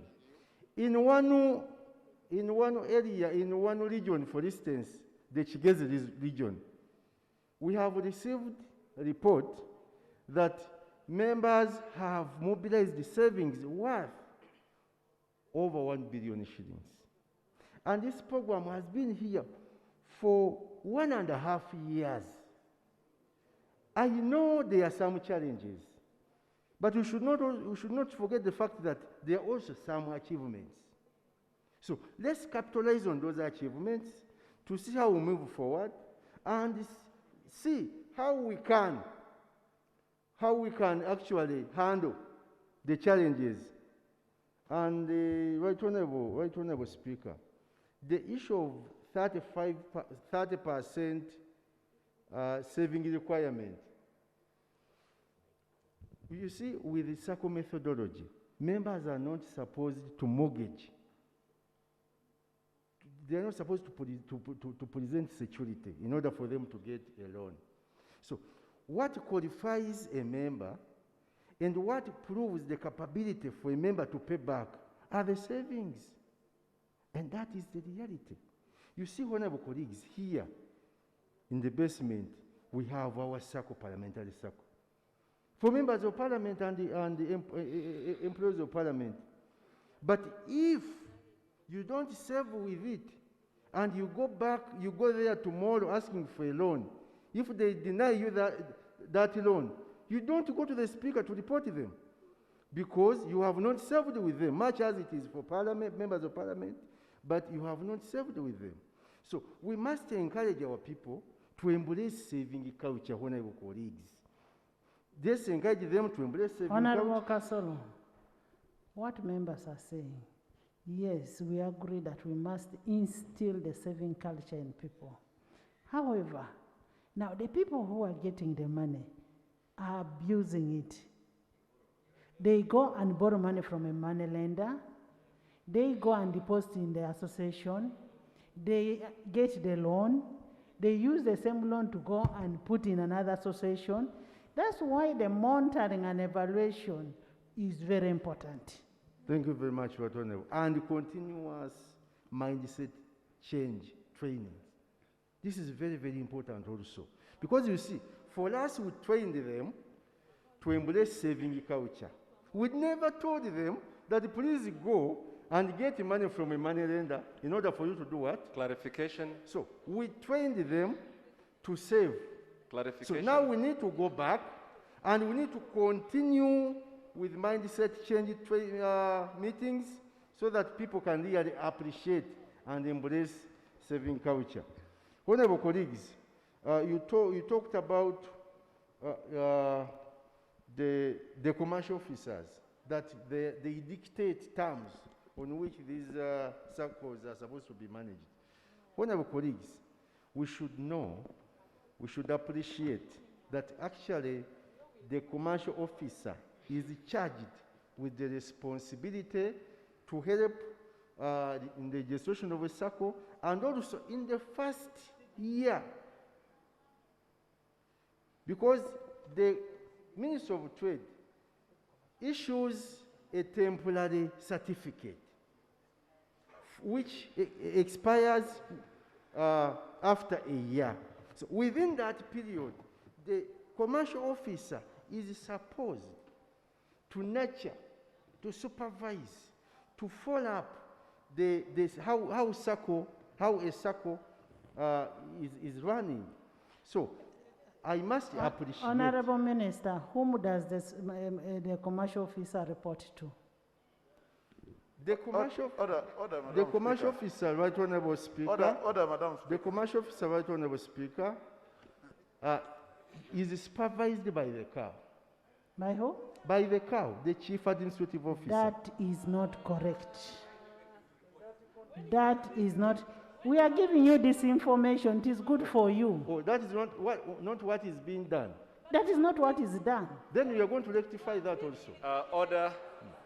That is not what is done. Point The of cows, order. the cows have nothing to do with the EMYOOGA. And really, if I was you, the two ministers, you would appreciate the information you're getting. Information. I'm still getting from the minister. Can you summarize and finish? Lord Honorable Speaker, I'm summarizing. Lord Honorable Speaker, about the money which is still stuck in the account. You see, honorable colleagues, we trained these circle beneficiaries. We trained them only that, listen, only that the training was limited. Members. Because the training was limited because of COVID restrictions. Members. But let's wait and he finishes. But it is good. But it is supposed to be a continuous. It is in our record. It is in our reports that the training is not sufficient. It is not sufficient. And in some areas, even training did not take place. I admit, but we were restricted by COVID. So the training did not take place. But it is noted. Order. Right Honorable Speaker and Honorable colleagues. Members. Right Honorable Speaker and Honorable colleagues. Can you conclude? I'm concluding, Right Honorable Speaker. Whether what I was talking about, Right Honorable Speaker, about the money which is stuck in the account, the signatories on those accounts are the leaders of those circles elected by the members themselves. It is not government, it is not microfinance support center. The money is there, and the leaders elected by EMYOOGA circles are the signatories, and they are supposed to supervise and follow up on what is happening.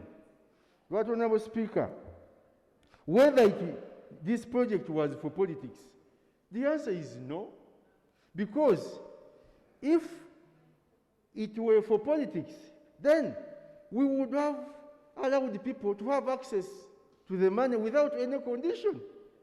But we actually legislated, said no, In order for you to have access to this money, please first save, so that we develop sense of ownership. The reason why the past programs probably failed, because there was no sense of ownership, there was no contribution. But this program, I tell you, honorable colleagues, give me benefit of doubt. After some time, we will all appreciate. So finally, Right Honorable Speaker and the honorable colleagues, I appreciate all your concerns. And I request the Speaker to always allow me have interaction with members of Parliament in their respective regional caucuses, so that we can actually move as a team, because this program... Just a minute, Honorable Minister. Right, Honorable Speaker. Can he finish? Then I'll give you time. And the Right Honorable Speaker, because this program was originated in Cabinet, I am going to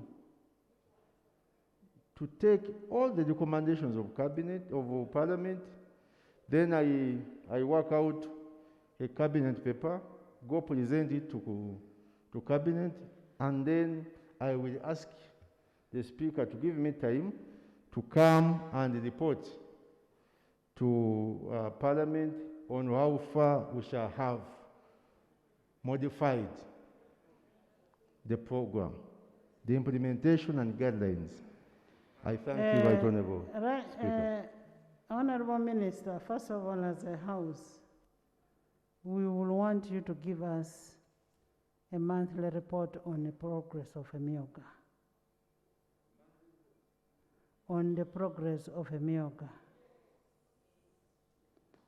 From the various reports that we've received, the recommendations are good and should be adapted as standard practice for this and other similar government programs that will follow.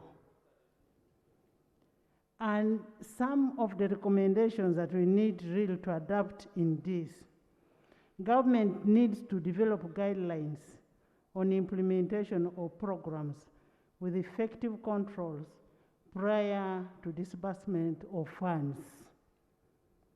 Guidelines for eligibility and operations of a EMYOOGA program and other similar programs should be standardized and disseminated to countrywide, and these guidelines should be inclusive.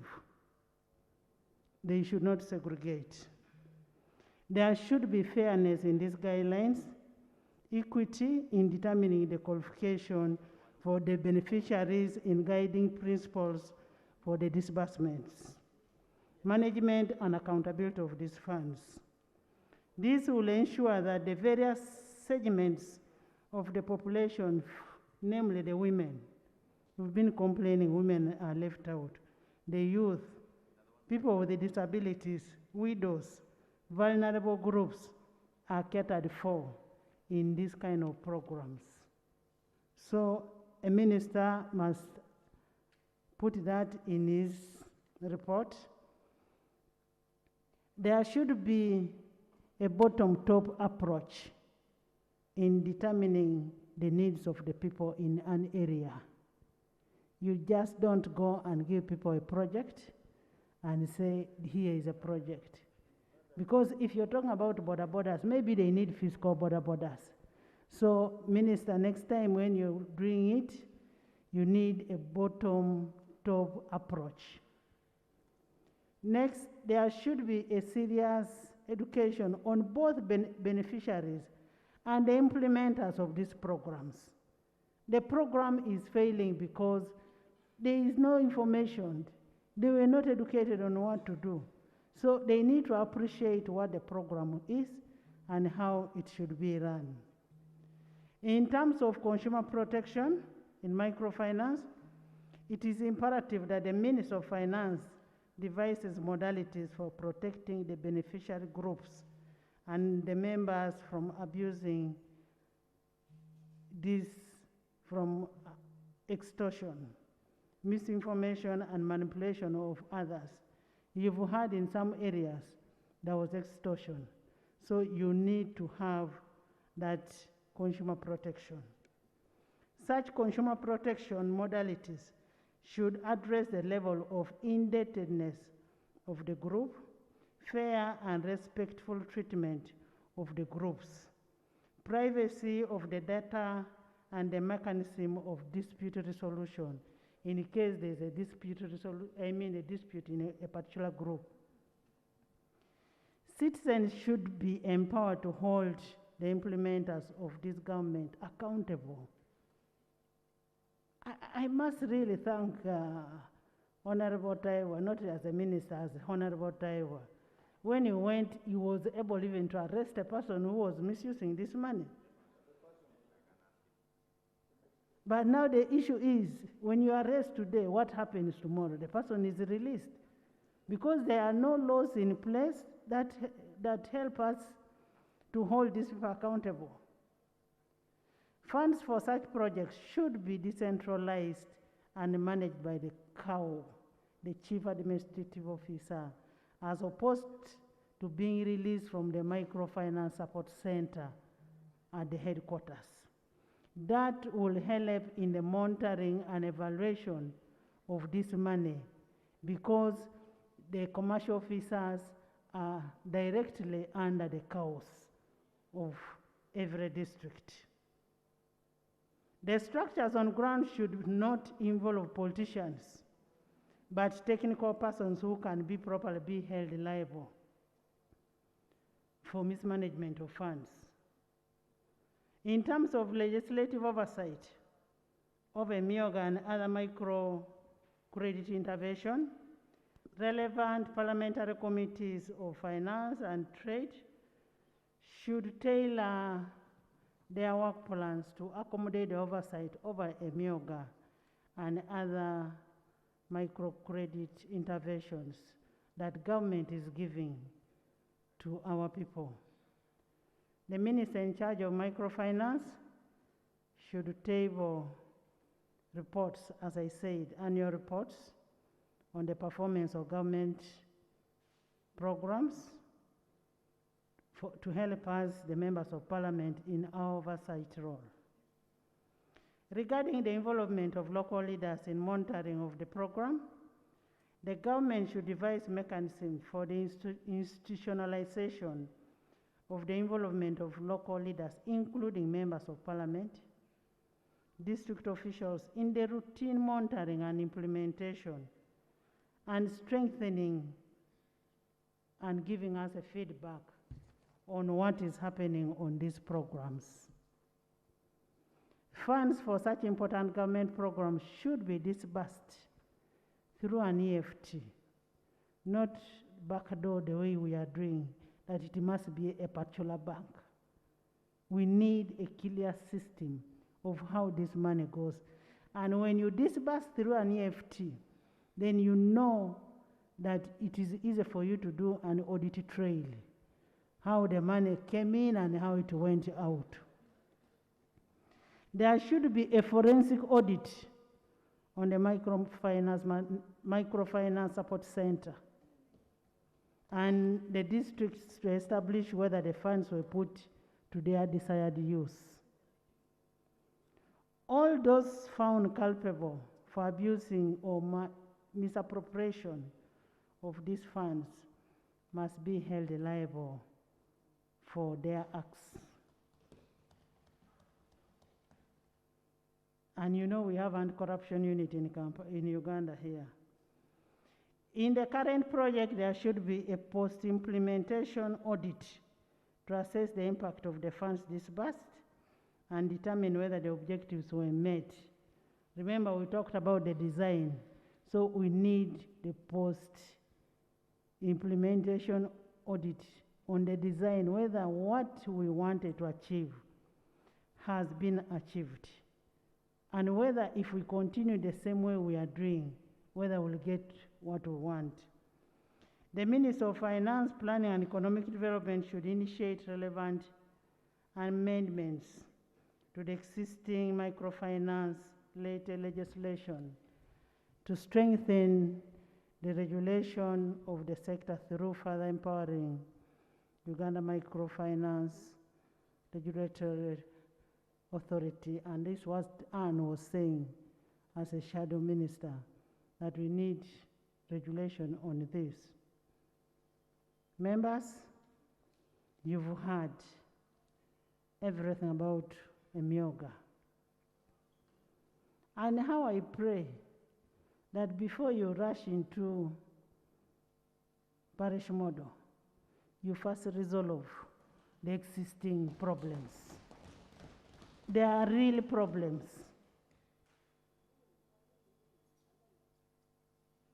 Because we cannot afford losing government taxpayers' money year in, year out on the same, and yet it is going to be misused. Having heard that, members, I now put a question that the reports as presented by various regions and the recommendations be adopted by this House. Those in favor say aye. Procedure, right honorable. And in contrary, the ayes have it.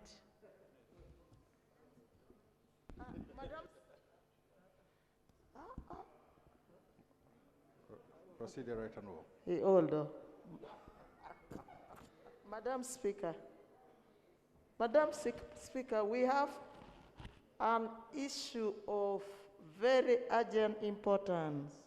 That is about the students who are on the street in Gulu district, the students of Gulu School of Health Science, Gulu Clinical Officers Training School. I saw as if you were now leaving. We have been waiting for that. That is an emergency. I'm wondering if we cannot pronounce ourselves on that, especially by the Minister of Education, so that if these students should go home and miss their exams, their coming exams, then we should also say it here. If we care for them, then we hear from the Minister. Thank you. Proceed. Honorable Awol, this was supposed to be a response by the Minister, but the Minister came to me and said the team was on its way to Gulu on the same thing. That is what, Honorable Taiwa, is that the correct position? Go on the microphone.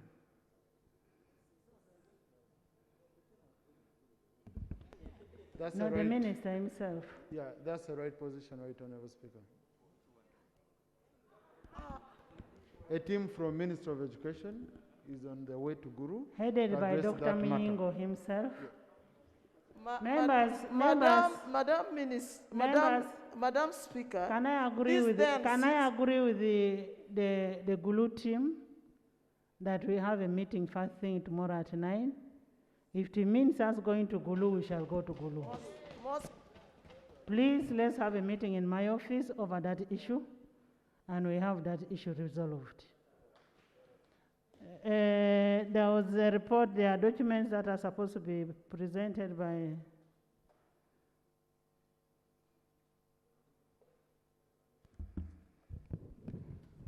Thank you very much, Honorable Speaker. Honorable Speaker, we presented a loan to this House on Uganda Secondary Education Expansion Project. Procedure. And procedure, Madam Speaker. Yes, procedure. Madam Speaker, the loan that is about to be presented, I have not had it read in the order paper, and the minister is just standing up to present. The loan is not being presented now. It was presented before, but we asked them to avail us some information. Those are the documents we asked the minister to come with. Thank you very much, Honorable Speaker. And Honorable Speaker, I beg you to lay on the table the the required documents, including National Planning Authority approval letter and the socio-economic impact assessment report, performance report for all the projects being implemented by the sector, evidence of consistency with NDP and the sector strategy, evidence of availability of counterpart funds in the budget, procurement plan, project appraisal document, project implementation plan, the settlement action plan, and performance of past loan. I beg to lay. Honorable Speaker. Procedure, Yes. Madam Speaker. Madam Speaker. Yesterday, you're supposed to give us a report on recruitment, on NSSF, the board of NSSF. Right Honorable Speaker, you guided that you don't need a report, you need action. So Right Honorable Speaker, it is true that indeed there is only one woman, and that is the... There is only one lady. There's only one lady, Right Honorable Speaker. Thank you for that correction. And we are going to go to Cabinet to ensure that we form a board which respects the Cabinet Constitution. is for Monday. Can you report on Tuesday? Right Honorable Speaker, I request that you give us 1 week.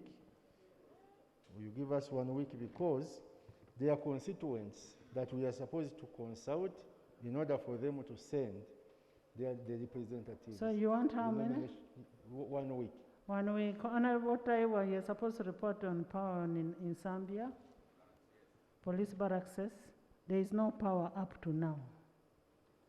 Yes, Honorable Taiwa.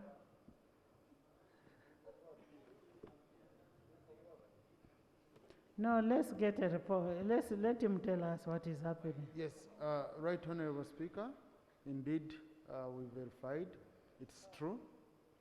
There has been a blackout. The issues have been to do with finances, so we are linking up with Minister of Finance to ensure that indeed we get sufficient payment for that power in Zambia. We are going to address that issue, Right Honorable Speaker. And I thank a member for raising it. Speaker. The issue is just buying Iyaka. In some, the barracks are connected on prepaid meters, and we are going to ensure that indeed Honorable we buy for Taiwa, them. let's take this matter very seriously. We need, for security reasons, we need power in Zambia. We need power in all the in the police barracks. We need power in the army barracks. It is for our own good. If we cannot cater for our own police personnel, then whom shall we cater for? Is it money that you don't have that you bring a supplementary? Thank you, Right Honorable. The power that had been bought for Zambia barracks, Right Honorable, because personally I took it up, and even with the accounting officer of the police, Mr. Agrewinyi, the power that had been bought from Zambia barracks, uploaded for a month, was consumed before a month could elapse. So, and because this is Yaka, and government projects, Right Honorable Speaker, but we have known the problem that indeed we need to get more tokens, and we are going to do that, Right Honorable Speaker. And I think that's what is important. And we are sorting it, I promise you, Right Honorable. Honorable Speaker, the issue of power in Zambia happens every month. Every month, they have power for about 10 days. For the 10 days in a month. So it's not something that is a one-off. For as long as I've been a shadow minister, I've been battling this issue. Every time you've got to come to Parliament and beg that barracks should have power. Now, we keep requesting, how much money do they require to ensure that our men and women in uniform have power 24/7, 30 days a month? And that's something that you have to do. So look at the budget of police and say, there is power for barracks. And Right Honorable Speaker, this Parliament passed 10 billion. We gave it to the Minister of Defense to enact, to go to Kololo, put a solar proviso to provide power. Not a single panel. Not a single panel exists at Kororoya Strip. So this is the big issue with defense and security. Huge corruption. That happens on fuel. We have a lot of fuel for top government officials. DPCs, zero. So we need a deeper inquiry into the conduct of police and how they go about their finances. Honorable So it's a big, Taiwa, big they are issue. talking to you. So, Right Honorable Speaker, it's a bigger issue than just about power. So we need a holistic solution and a statement on how they manage their finances. I sit on the budget committee. Honorable Taiwa, can you come with what the Honorable is asking? You will not manage. Madam Speaker, the procedural issue that I'm raising. You know, first of all, this matter is meant for a particular minister. And I see now Honorable Taiwa really suffering for what is not supposed to be suffering. Honorable Speaker, I want to beg that this House institutes a select committee to go and really pound and get these matters up to where they come from and come up with a very serious report so that we debate and come up with the resolutions that are really sustainable. Members, I want the issue to be handled by Internal Affairs and report back on Tuesday. The House is adjourned to Tuesday.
Okay.